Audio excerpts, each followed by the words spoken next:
നമസ്കാരം. Mark feller അതിരാവിലെയാണ് ഈ heavenly ഗേറ്റിൽ എത്തിയത്. ഹെവൻലി ഗേറ്റിൽ എത്തിയ നിമിഷത്തിൽ തന്നെ തന്റെ ഡിവൈൻ ഐയിലൂടെ മാർക്ക് ആ ഹെവൻലി ഗേറ്റിലെ മുറിയിൽ സുഖമായി താമസിക്കുന്ന ആ മൈറ്റി ഫിഗറിനെ കണ്ടു. അയാളെ ഒന്ന് നോക്കിയതിനു ശേഷം മാർക്ക് ഹെവൻലി ഗേറ്റിനകത്തേക്ക് കടന്നു. ഈ സമയത്ത് പൗലി മാസ്റ്ററും ജിയാങ് ഹിയും വളരെ സീരിയസ് ആയി സംസാരിച്ചുകൊണ്ടിരിക്കുകയാണ്. അവർക്കൊപ്പം ചാങ് മാങ്ങും ഉണ്ട്. ചാങ് മാങ്ങിനോടായി ജിയാങ് ഹി ചോദിച്ചു, ഏയ് ചാങ്, ഇന്ന് നേരം പുലരുന്നതോടുകൂടി നീ കൊടുത്ത സമയം അവസാനിക്കുകയാണ്. ആ മൈറ്റി ഫിഗറിനോട് എതിർടാൻ നിനക്ക് ഭയമില്ലേ? ആ ചോദ്യത്തിന് ശരിക്കും ചിരിച്ചുകൊണ്ടാണ് ചാങ് മാങ് മറുപടി പറഞ്ഞത്. സീനിയർ, ഇതെന്ത് ചോദ്യമാണ്? ഒരു മൈറ്റി ഫിഗറിനോടൊക്കെ എതിർടാൻ കഴിയാന്ന് പറഞ്ഞാൽ അത് വലിയ കാര്യമല്ലേ? ഏയ് ചാങ്, നീ വിചാരിക്കും പോലെ സിമ്പിൾ അല്ല കാര്യം. അയാളോട് എതിരിട്ടാൽ മരണം ഉറപ്പാണ്. ഓ, മരിക്കുന്നെങ്കിൽ മരിക്കട്ടെ. ഒരു മൈറ്റി ഫിഗറിനോട് എതിരിട്ട് മരിക്കാൻ എനിക്കൊരു മടിയുമില്ല. അതുമാത്രമല്ല, ഞാൻ ജീവനോടെ ഇരിക്കുമ്പോൾ നിങ്ങൾക്കാർക്കും ഒന്നും സംഭവിക്കാൻ ഞാൻ സമ്മതിക്കത്തുമില്ല. അങ്ങനെ ചാങ് മാങ് പറഞ്ഞപ്പോഴാണ് അകത്തേക്ക് മാർക്ക് ഫെല്ലർ കയറി വരുന്നത്. അകത്തേക്ക് കയറിയ മാർക്ക് ചാങ്ങിനോട് പറഞ്ഞു, ഏയ് ചാങ്, അതിന്റെ ഒന്നും ആവശ്യമില്ല. ആ ഡയലോഗ് കേട്ടാണ് ചാങ് മാങ് തിരിഞ്ഞപ്പോ മാർക്കിനെ കണ്ടത്. മാർക്ക്, നീ എത്തിയോ? ചാങ് ഇങ്ങനെ ചോദിക്കുമ്പോഴേക്കും പൗലി മാസ്റ്ററും അതുപോലെ ജിയാങ് ഹിയും ചാടി എണീറ്റ് മാർക്കിന്റെ അടുത്തേക്ക് വന്നു. രണ്ടുപേരും ഒറ്റ ശ്വാസത്തിൽ ഒരേ ചോദ്യമാണ് ചോദിച്ചത്. മാർക്ക്, നീ ബ്രേക്ക് ചെയ്തു? പൗലി മാസ്റ്റർ, ഞാൻ ബ്രേക്ക് ചെയ്തു. മാർഷൽ സെയിന്റ് ആയ മാർക്ക് ഫെല്ലർ ഏർലി ലെവലിൽ നിന്ന് മിഡിൽ ലെവലിലേക്ക് ബ്രേക്ക് ചെയ്തു എന്ന് കേട്ടപ്പോ ജിയാങ് ഹിക്കും അതുപോലെ പൗലി മാസ്റ്റർക്കും ഒരുപോലെ ആശ്വാസമാവുകയാണ്. പൗലി മാസ്റ്റർ മാർക്കിനോട് ചോദിച്ചു, മാർക്ക്, ഒരു മൈറ്റി ഫിഗറിനെ നേരിടാൻ ഈ മിഡിൽ ലെവലിൽ നിന്നുകൊണ്ട് നിനക്ക് പറ്റൂ? പൗലി മാസ്റ്റർ, ഞാൻ ഒരു ഓൾമൈറ്റി ലെവലിലെ ആളോട് 17 മിനിറ്റ് നേരം ശരിക്കും ഫൈറ്റ് ചെയ്ത് പിടിച്ചു നിന്നിട്ടുണ്ട്. ആൾമൈറ്റി ലെവലിലോ? അതെ പൗലി മാസ്റ്റർ, ആൾമൈറ്റി ലെവലിലുള്ള ഒരു ഡിവൈൻ സെൻസും എന്റെ ഡിവൈൻ സെൻസും തമ്മിലാണ് ഫൈറ്റ് ചെയ്തത്. മാർക്ക് പറഞ്ഞ ആ കാര്യം കേട്ടപ്പോ ജിയാങ് ഹിയും പൗലി മാസ്റ്ററും അറിയാതെ മുഖത്തോട് മുഖം നോക്കി പോവുകയാണ്. അവര് അത്തരത്തിലൊരു ഫൈറ്റിനെ കുറിച്ച് കേട്ടിട്ടേ ഉണ്ടായിരുന്നില്ല. മീശ ഒരു ആൾമൈറ്റി ലെവലിലെ ഫിഗറാണ്. ആ മീശയുടെ ഡിവൈൻ സെൻസുമായിട്ടാണ് മാർക്ക് ഫെല്ലർ 17 മിനിറ്റ് നേരം ഫൈറ്റ് ചെയ്തത്. ആ ഫൈറ്റ് മാർക്കിന് ശരിക്കും ഇപ്പൊ ഒരു കോൺഫിഡൻസ് നൽകുന്നുണ്ട്. ആ കാര്യമാണ് മാർക്ക് പങ്കുവച്ചത്. മാർക്ക് അങ്ങനെ പറഞ്ഞതും ജിയാങ് ഹി മാർക്കിനോട് ചോദിച്ചു, മാർക്ക്, ഡിവൈൻ സെൻസ് പോലുള്ള ഫൈറ്റ് അല്ല ഫിസിക്കൽ ബോഡി തമ്മിലുള്ള ഫൈറ്റ്. ആ മൈറ്റി ഫിഗർ ശരിക്കും ശക്തനാണ്. അയാളെ അങ്ങനെ എതിരിടാൻ പറ്റൂ? സീനിയർ, ഈ മൈറ്റി ഫിഗർ കുറെ കാലങ്ങളായി സെക്ലൂഷനിലാണ്. അദ്ദേഹത്തിന്റെ ശക്തി ഫ്രീസ് ചെയ്ത് വെച്ചിരിക്കുകയാണ്. ഈ ഗോൾഡൻ എറ തുടങ്ങിയപ്പോഴാണ് ആ ഫ്രീസിംഗ് സ്റ്റേജിൽ നിന്ന് പുറത്തു വന്ന് മാർഷൽ സ്റ്റേജിൽ നിന്ന് മൈറ്റി ലെവലിലേക്ക് മാറിയത്. എന്ന് പറഞ്ഞാൽ മൈറ്റി ലെവലിൽ കൂടുതൽ പ്രാക്ടീസ് ചെയ്യാൻ, ശക്തി സംഭരിക്കാൻ അദ്ദേഹത്തിന് കഴിഞ്ഞിട്ടില്ല എന്നാണ് എന്റെ വിശ്വാസം. മാർക്ക് ഫെല്ലർ വളരെ കാൽക്കുലേറ്റ് ചെയ്താണ് ആ കാര്യം പറയുന്നത്. മാർക്ക് ആ ക്ലൗഡ് ഡ്രാഗൺ ഐലൻഡിൽ ചെല്ലുന്ന സമയത്ത് ഈ മൈറ്റി ഫിഗർ ശരിക്കും സെക്ലൂഷനിലാണ്. അയാൾ മാർക്ക് കാണുന്ന സമയത്തും മാർഷൽ സെയിന്റ് തന്നെയാണ്. മാർക്ക് ആ ദ്വീപിലുള്ള സമയത്തും അയാൾ മാർഷൽ സെയിന്റ് തന്നെയാണ്. ഇപ്പോ അധിക ദിവസമായിട്ടുണ്ടാവില്ല മാർഷൽ സെയിന്റ് നിന്ന് മൈറ്റി ഫിഗറിലേക്ക് അയാൾ മാറിയിട്ട്. മൈറ്റി ഫിഗർ ആയിട്ട് അയാൾക്ക് ഉറയ്ക്കാനുള്ള സമയം കിട്ടിക്കാണില്ല എന്നാണ് മാർക്ക് പറയുന്നതിന്റെ അർത്ഥം. ജിയാങ് ഹിയോട് മാർക്ക് അങ്ങനെ പറഞ്ഞപ്പോ പൗലി മാസ്റ്റർ മാർക്കിനോട് ചോദിച്ചു, മാർക്ക്, നീ ശരിക്കും പുതിയ സ്പെല്ലൊക്കെ പഠിച്ചിട്ടുണ്ടല്ലോ അല്ലേ? ഇതുവരെ മാർക്ക് ഫെല്ലർ നേരിട്ട ശൈലിയിലുള്ള ഒരാളല്ല ആ മൈറ്റി ഫിഗർ എന്ന് വ്യക്തമായും പൗലി മാസ്റ്റർക്കും ജിയാങ് ഹിക്കും അറിയാവുന്നത് കൊണ്ടാണ് അവർ വീണ്ടും വീണ്ടും അങ്ങനെ ചോദിച്ചുകൊണ്ടേയിരിക്കുന്നത്. അവർക്ക് മാർക്ക് ഫെല്ലർക്ക് എന്തെങ്കിലും സംഭവിക്കുന്നതിനെ കുറിച്ച് ആലോചിക്കാനേ വയ്യ.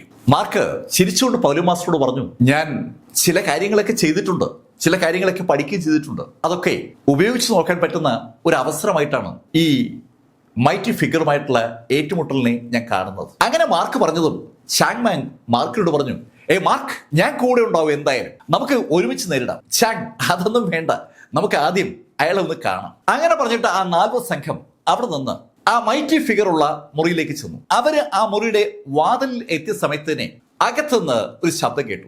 അപ്പോ നിങ്ങൾ പറഞ്ഞ സമയം അവസാനിക്കുകയാണ്. വാതിലിന് പുറത്ത് അവർ എത്തിയപ്പോൾ തന്നെ അകത്ത് നിൽക്കുന്ന ആ മൈറ്റി ഫിഗറിന് അവരുടെ സാന്നിധ്യം മനസ്സിലായത് കൊണ്ടാണ് അയാൾ അങ്ങനെ പറഞ്ഞത്. അതിന് മറുപടി പറയാതെ മാർക്ക് ഫെല്ലർ ആ വാതിലങ്ങ് തള്ളി തുറന്നു. ഹലോ, ഞാനാണ് മാർക്ക് ഫെല്ലർ. മാർക്ക് ഫെല്ലർ എന്ന് കേട്ടതും ആ മുറിയിലുണ്ടായിരുന്ന യാങ് തിരിഞ്ഞ് മാർക്കിനെ നോക്കി. നിന്നെ കാത്ത ഞങ്ങൾ ഇവിടെ എത്തിയത്, നീ എവിടെയായിരുന്നു ഇത്രയും ദിവസം? യാങ്ങിന്റെ ആ ചോദ്യത്തിന് ഉത്തരം പറയാതെ മാർക്ക് ആ മൈറ്റി ഫിഗറിനെ നോക്കി. ഹലോ, ഒരു മൈറ്റി ഫിഗറിനെ കാണാൻ കഴിഞ്ഞതിൽ സന്തോഷമുണ്ട്. അങ്ങക്ക് ഇവിടുത്തെ താമസവും ഭക്ഷണവും ഒക്കെ ഇഷ്ടപ്പെട്ട് കാണുമെന്ന് കരുതുകയാണ്. ഏയ് മാർക്ക് ഫെല്ലർ, നീ എനിക്ക് വേണ്ടി ഒരുക്കിയ സൗകര്യങ്ങളിൽ ശരിക്കും ഞാൻ സംതൃപ്തനാണ്. പക്ഷേ ഞാൻ ഇവിടെ വന്നത് ആ ശൈലിയിലുള്ള സംതൃപ്തി എനിക്ക് ലഭിക്കാൻ വേണ്ടിയല്ല, നിന്നെ കൊല്ലാൻ വേണ്ടിയാണ്. ഹേയ്, അങ്ങേപ്പോലുള്ള ഒരാള് ഈ ഭൂമിയിൽ വേറെയില്ല. അങ്ങാണ് ഈ ഭൂമിയിൽ അടുത്ത കാലത്തായി മൈറ്റി ലെവലിലേക്ക് കടന്ന ഏക വ്യക്തി. അങ്ങ് ശരിക്കും ഈ ലോകത്തിന് ഒരു മാതൃക ആകേണ്ട ആളാണ്. അങ്ങ് എൻ്റെ ഹെവൻലി ഗേറ്റിലെ ആളുകളോട് ശരിക്കും സ്നേഹത്തോടെയാണ് പെരുമാറിയെന്ന് എല്ലാവരും പറയുന്നത് ഞാൻ കേട്ടായിരുന്നു. അങ്ങനെ മാർക്ക് പറഞ്ഞതും പൗലി മാസ്റ്റർ അവരുടെ മൊബൈൽ എടുത്ത് ആ മൈറ്റി ഫിഗറിനെ ഒന്ന് കാണിച്ചു. അതിനകത്ത് ഇഷ്ടംപോലെ കമന്റുകളും പോസ്റ്റുകളും കിടക്കുകയാണ്. ആ മൈറ്റി ഫിഗറിനെ അടിച്ചു പുകഴ്ത്തിക്കൊണ്ടുള്ള ലേഖനങ്ങളും പോസ്റ്റുകളും കമന്റുകളുമാണ് അതിനകത്തുള്ളത്. ഈ ഭൂമിയിൽ ആദ്യമായി ഒരു വ്യക്തി മൈറ്റി ലെവലിലേക്ക് കടന്നിരിക്കുകയാണ്. ആ ആള് ശരിക്കും സഹാനുഭൂതിയുള്ള, മനുഷ്യരോട് സ്നേഹമുള്ള, മനുഷ്യരെ മനുഷ്യരായി കാണുന്ന, കഴിവില്ലാത്ത ആളുകളെ വില കുറിച്ച് കാണാത്ത ഒരു വലിയ ദൈവതുല്യനായ മനുഷ്യനാണെന്നൊക്കെയാണ് കമന്റുകൾ. ഇഷ്ടംപോലെ കമന്റുകളാണ് അതിനകത്ത് വന്നിരിക്കുന്നത്. ശരിക്കും ആ കമന്റുകളിലൂടെ കടന്നുപോയ വിൻസ് ദുജോൺ കിങ് എന്ന ആ മൈറ്റി ലെവൽ വ്യക്തി ആ കമന്റുകൾ വായിച്ച് അത്ഭുതപ്പെട്ടു പോവുകയാണ്. അയാള് ഇത്തരത്തിലുള്ള സംവിധാനങ്ങളൊന്നും പരിചയിച്ചിട്ടുള്ള വ്യക്തിയല്ല. അയാൾ സെക്ലൂഷനിലേക്ക് പോകുന്നത് ഗാർഡിയൻ സകല മാർഷൽ സെയിന്റുകളെയും സെക്ലൂഷനിലേക്ക് പോകാൻ ആവശ്യപ്പെട്ട അന്നാണ്. കുറെ വർഷങ്ങളായി അയാൾ സെക്ലൂഷനിലായിട്ട്. ആ ഗാർഡിയന്റെ വിലക്ക് ഈ അടുത്ത നാളുകളിലാണ് മാറിയത്. ഗാർഡിയൻ വിലക്കിയിരിക്കുന്ന ആ കാലഘട്ടത്തിൽ ഭൂമിയിലുണ്ടായ ഡെവലപ്മെന്റ്സുകൾ ഒന്നും തന്നെ ഈ വിൻസ് ദുജോൺ കിങ് അറിഞ്ഞിട്ടുണ്ടായിരുന്നില്ല. അയാൾ ശരിക്കും കിങ് എന്നാണ് അറിയപ്പെട്ടിരുന്നത്. എല്ലാവരും അദ്ദേഹത്തെ ക്ലൗഡ് ഡ്രാഗൺ ഐലൻഡിലെ കിങ് എന്നാ വിളിക്കുക. ക്ലൗഡ് ഡ്രാഗൺ ഐലൻഡിലെ കിങ്ങും അദ്ദേഹത്തിന്റെ സേനാധിപനും. അങ്ങനെയാണ് ഈ ദുജോൺ കിങ്ങിനെയും യാങ്ങിനെയും ആളുകൾ കണ്ടിരുന്നത്. യാങ്ങിനായിരുന്നു ആ ഐലൻഡ് പ്രൊട്ടക്ട് ചെയ്യാനുള്ള അധികാരവും ചുമതലയും ഉണ്ടായിരുന്നു. യാങ് ആ ഐലൻഡ് പ്രൊട്ടക്ട് ചെയ്യുമ്പോൾ ഈ കാലം അത്രയും സെക്ലൂഷനിലായിരുന്ന ദുജോൺ കിങ് അതുകൊണ്ട് തന്നെ ഇത്തരത്തിലുള്ള ഒരു ഫോറത്തെക്കുറിച്ചോ കമന്റുകളെ കുറിച്ചോ കേട്ടറുള്ള ആളല്ല. അതുകൊണ്ട് തന്നെ ആ കമന്റുകളും പോസ്റ്റുകളും കണ്ടപ്പോൾ ദുജോണിന് ശരിക്കും ഒരു കൗതുകം. ദുജോണിന്റെ മുഖത്തെ കൗതുകം കണ്ടതും മാർക്ക് ഫെല്ലർ കണ്ണു തിരിച്ച് പൗലി മാസ്റ്റർ നോക്കി. പൗലി മാസ്റ്റർ മാർക്ക് നോക്കി ഒന്ന് പുഞ്ചിരിച്ചു. ശരിക്കും പൗലി മാസ്റ്റർ ജിയാങ് കിങ് വളരെ ശ്രമപ്പെട്ട് ഒരു ഗെയിം കളിച്ചിരിക്കുകയാണ്. സകല മാർഷൽ ആർട്ടിസ്റ്റുകളെയും പേഴ്സണലായി കോൺടാക്ട് ചെയ്ത് അവരെ കൊണ്ട് കമന്റ് ചെയ്യിപ്പിച്ച ഒരു ട്രെൻഡ് തന്നെ ആ ഫോറത്തിനകത്ത് പൗലി മാസ്റ്റർ സൃഷ്ടിച്ചിരിക്കുകയാണ്. പൗലി മാസ്റ്റർ ഡിവൈൻ ആൽക്കമിസ്റ്റ് പൗലിയനിലെ മെഡിസിനൽ രാജ്ഞി ആയതുകൊണ്ട് തന്നെ ഒരുപാട് മാർഷൽ ആർട്ടിസ്റ്റുകളുമായിട്ട് അവർക്ക് ബന്ധമുണ്ട്. ആ ബന്ധത്തെ അതിമനോഹരമായി പൗലി മാസ്റ്റർ ഉപയോഗിച്ചതാണ്. ആ കമന്റുകൾ നോക്കി ചിരിക്കുന്ന ദുജോൺ കിങ്ങിനെ കണ്ട യാങ് ഓടി ദുജോൺ കിങ്ങിന്റെ അടുത്ത് വന്നിട്ട് ആ കമന്റുകളിലേക്ക് നോക്കി. അങ്ങനെ നോക്കിയതിന് ശേഷം അവൻ തിരിഞ്ഞ് മാർക്ക് ഫെല്ലറോട് പറഞ്ഞു, മാർക്ക്, നീ ആളുകളെ കൊണ്ട് കമന്റ് ചെയ്യിപ്പിച്ച് ഇദ്ദേഹത്തെ കബളിപ്പിക്കാൻ നോക്കുകയാണല്ലേ. ദുജോൺ കിങ്ങിന്റെ മനസ്സിൽ മാർക്ക് ഫെല്ലറോടും കൂട്ടരോടും ഒരു സഹാനുഭൂതി തോന്നാൻ പോവുകയാണെന്ന് തോന്നിയത് കൊണ്ടാണ് യാങ് കയറി ഇടപെട്ടത്. യാങ് അങ്ങനെ പറഞ്ഞപ്പോഴാണ് പെട്ടെന്ന് ദുജോൺ കിങ്ങിന് കഥ മനസ്സിലായത്. ദുജോൺ പെട്ടെന്ന് ആ ഫോൺ അടച്ച് പൗലി മാസ്റ്റർ കൊടുത്തിട്ട് അവരോടായി പറഞ്ഞു, നിങ്ങളെ ഈ കലാപരിപാടിയൊന്നും എനിക്ക് കേൾക്കണ്ട. അങ്ങനെ ദുജോൺ കിങ് പറഞ്ഞതും പൗലി മാസ്റ്റർ ദുജോൺ കിങ്ങിനോട് പറഞ്ഞു, ഇത് കലാപരിപാടികളൊന്നും അല്ല. ഇവിടെ ഈ ഹെവൻലി ഗേറ്റിൽ ഒരുപാട് ആളുകൾ അങ്ങയെക്കുറിച്ച് സംസാരിക്കുന്നത് ഞാൻ കേൾക്കാറുണ്ട്. അവർക്കൊക്കെ അങ്ങയെക്കുറിച്ച് പറയാൻ 100 നാവാണ്. അത് ദുജോൺ കിങ്ങിനും അറിയാം. ദുജോൺ ആ മുറിയിൽ കിടക്കുമ്പോൾ ആ ഹെവൻലി ഗേറ്റിലെ ആളുകൾ സംസാരിക്കുന്നത് അയാൾ ശ്രദ്ധിക്കുന്നുണ്ടായിരുന്നു. അവരൊക്കെ ദുജോൺ കിങ്ങിനെ അടിച്ചു പൂർത്തിയായി സംസാരിക്കുന്നത്. ദുജോണിനോട് ഒരു വല്ലാത്ത ബഹുമാനം അവർക്കൊക്കെ ഉണ്ടെന്ന് ആ സംഭാഷണം കേൾക്കുന്ന ആർക്കും തോന്നും. പൗലി മാസ്റ്റർ പറഞ്ഞപ്പോൾ അതൊക്കെ ദുജോണിന്റെ മനസ്സിലേക്ക് വരികയാണ്. ദുജോൺ വീണ്ടും മാർക്ക് ഫെല്ലറുടെയും ആ പൗലി മാസ്റ്ററുടെയും കെണിയിൽ വീഴാൻ പോവുകയാണെന്ന് മനസ്സിലായതും യാങ് ദുജോണിന് പറഞ്ഞു, ഇവർ ശരിക്കും അങ്ങേ ചതിക്കുകയായിരുന്നു. നമ്മുടെ ദ്വീപിലെ അമൂല്യമായ ആ പൂക്കളാണ് ഇവരെല്ലാവരും കൂടി പറിച്ചെടുത്തത്. ഇവരെ മുഴുവൻ നശിപ്പിച്ചേ പറ്റൂ. ആ പൂക്കൾ അങ്ങേക്ക് മാത്രം അവകാശപ്പെട്ടതാണ്. ആ പൂക്കളില്ലെങ്കിൽ അങ്ങ് എങ്ങനെ കൾട്ടിവേറ്റ് ചെയ്യും? ആ കാര്യം യാങ് ചോദിച്ചപ്പോ പെട്ടെന്ന് ദുജോൺ ചാടി എണീറ്റു. അതെ, അതാണ് ഞങ്ങൾ കൾട്ടിവേറ്റ് ചെയ്തിരുന്ന ആ ദ്വീപിൽ നിങ്ങൾ എന്തിനാ വന്നത്? നിങ്ങൾ അവിടെ വന്നു എന്ന് മാത്രമല്ല, ആ പൂക്കളുമായി നിങ്ങൾ അവിടെ നിന്ന് മുങ്ങുകയും ചെയ്തു. അങ്ങനെ ദുജോൺ പറഞ്ഞതും മാർക്ക് ഫെല്ലർ ദുജോണിനോട് പറഞ്ഞു, മിസ്റ്റർ ദുജോൺ കിങ്, നിങ്ങൾ ശരിക്കും ഒരു കള്ളനാണല്ലേ. അതുവരെ ഉണ്ടായിരുന്ന ആ സംഭാഷണത്തിന്റെ ശൈലി മാർക്ക് ഫെല്ലറുടെ ആ വാചകം ആകെ മാറ്റിമറിക്കുകയാണ്. മാർക്ക് അങ്ങനെ പറഞ്ഞതും ജിയാങ് ഹിയും പൗലി മാസ്റ്ററും അമ്പരപ്പോടെ മാർക്കിനെ നോക്കുകയാണ്. ആ നിമിഷത്തിലാണ് യാങ് ചൂടായി മാർക്കിനോട് പറയുന്നത്, ഏയ് നീ എന്റെ ലോഡിനെ കള്ളനെന്ന് പറയുന്നു. യാങ് അങ്ങനെ ചോദിച്ചതും മാർക്ക് യാങ്ങിനെ ഒന്ന് തറപ്പിച്ച് നോക്കിയിട്ട് ദുജോൺ കിങ്ങിനോടായി പറഞ്ഞു, ഏയ് മിസ്റ്റർ ദുജോൺ, എന്നെ കൊണ്ട് ആ ഡിവൈൻ പില്ല് ഉണ്ടാക്കിച്ചതിന് ശേഷം എന്നെ കൊല്ലുക എന്നതായിരുന്നില്ലേ നിങ്ങളുടെ ലക്ഷ്യം? ദുജോണിന്റെ മുഖത്ത് നോക്കിക്കൊണ്ട് മാർക്ക് ഫെല്ലർ ആ ചോദ്യം ചോദിച്ചപ്പോ ദുജോൺ ഒന്ന് പതറി. ശരിക്കും അയാളും യാങ്ങും കൂടി പ്ലാൻ ചെയ്ത് വെച്ചിരുന്ന കാര്യമാണ് ഇപ്പൊ ഇതാ മാർക്ക് ഫെല്ലർ പുറത്തു പറയുന്നത്. ഏയ് അങ്ങനെയൊന്നുമില്ല, ആരാ പറഞ്ഞേ? മിസ്റ്റർ ദുജോൺ, നിങ്ങൾ എന്നെ കൊല്ലാൻ തീരുമാനിച്ചിരുന്നു എന്നുള്ള കാര്യത്തിൽ സംശയമൊന്നുമില്ല. അങ്ങനെ എന്നെ കൊല്ലാൻ തീരുമാനിച്ച ഒരാളോട് ഇനി ഒരു തരത്തിലുള്ള ഒത്തുതീർപ്പിനും നമ്മൾ നിൽക്കാൻ ആഗ്രഹിക്കുന്നുമില്ല. നമുക്ക് ഒന്ന് ഫൈറ്റ് ചെയ്ത് നോക്കാം. അത് കേട്ടതും ആ മൈറ്റി ഫിഗർ വിൻസ് ദുജോൺ കിങ് ഒന്ന് ചിരിച്ചു. ശരിക്കും അയാള് അറിയാതെ ചിരിച്ചു പോയതാണ്. ഏയ് മാർക്ക് ഫെല്ലർ, നീ ഒരു മാർഷൽ സെയിന്റ് മാത്രമാണ്. ഇപ്പൊ നീ മിഡിൽ ലെവൽ മാർഷൽ സെയിന്റ് ആയിട്ടുണ്ട്. എനിക്കത് മനസ്സിലാവും. മിഡിൽ ലെവൽ മാർഷൽ സെയിന്റും ഒരു മൈറ്റി ലെവലിലെ മാർഷൽ ആർട്ടിസ്റ്റ് തമ്മിൽ ഒരുപാട് വ്യത്യാസമുണ്ട്. ഞാൻ വിരൽ ഇങ്ങനെ ഒന്ന് ഞൊടിച്ചാൽ നീ അവിടെ അവസാനിക്കും. ദുജോൺ ചിരിച്ചുകൊണ്ട് അങ്ങനെ പറഞ്ഞതും മാർക്ക് ഫെല്ലർ ദുജോണിനോട് പറഞ്ഞു, ഓ അത് നമ്മൾ തമ്മിലൊന്ന് ഫൈറ്റ് ചെയ്യുമ്പോഴേ അറിയാൻ പറ്റും. അവർ തമ്മിലുള്ള സംഭാഷണം പെട്ടെന്ന് ആ നിമിഷം മുതൽ ഒന്ന് കടുത്തു തുടങ്ങി. ആ സംഭാഷണത്തിന്റെ എൻഡിൽ അവസാനം ആ എൻ്റെ ടീമും ഹെവൻലി ഗേറ്റിന്റെ പ്രധാന ഗ്രൗണ്ടിലേക്ക് എത്തി. ബിൽഡിങ്ങുകൾ ഇഷ്ടംപോലെയുള്ള ആ ഹെവൻലി ഗേറ്റിൽ ബിൽഡിങ്ങുകൾ ബാധിക്കാതിരിക്കാൻ വേണ്ടി മാർക്ക് ഫെല്ലർ മനഃപൂർവ്വം നടന്ന് അവിടേക്ക് വന്നതാണ്. ആ ഗ്രൗണ്ടിൽ മാർക്ക് ഫെല്ലർ ഒപ്പം നിൽക്കുകയാണ് ചാങ് മാങ്. ചാങ് മാങ്ങിനെയും മാർക്കിനെയും ഒന്ന് നോക്കിയ വിൻസ് ദുജോൺ കിങ് മാർക്കിനോട് പറഞ്ഞു, ഏയ് മാർക്ക് ഫെല്ലർ, നീ ശക്തനാണ് എന്നൊരു വിശ്വാസം നിനക്കുണ്ട്. ആ വിശ്വാസം നമുക്ക് ആദ്യമേ അങ്ങ് അവസാനിപ്പിക്കാം. അങ്ങനെ പറഞ്ഞിട്ട് അയാൾ ശരിക്കും കൈയൊന്ന് നിവർത്തി കൂളായിട്ട് ഒരൊറ്റ പഞ്ച്. ഒരു മാർഷൽ ആർട്ടിസ്റ്റ് ഒരു മൈറ്റി ലെവലിലേക്ക് കടക്കാന്ന് പറഞ്ഞാൽ അതൊരു വലിയ സംഭവമാണ്. എത്രയോ കാലങ്ങൾക്ക് ശേഷം ഈ ഭൂമിയിൽ ആദ്യമായി മൈറ്റി ലെവലിലേക്ക് കടന്ന മാർഷൽ ആർട്ടിസ്റ്റാണ് ദുജോൺ.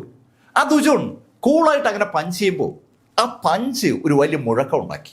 ശരിക്കും ഒരു കൊടുങ്കാറ്റ് ആ സാവധാനത്തുള്ള പഞ്ച് സൃഷ്ടിച്ചു എന്ന് പറയാം.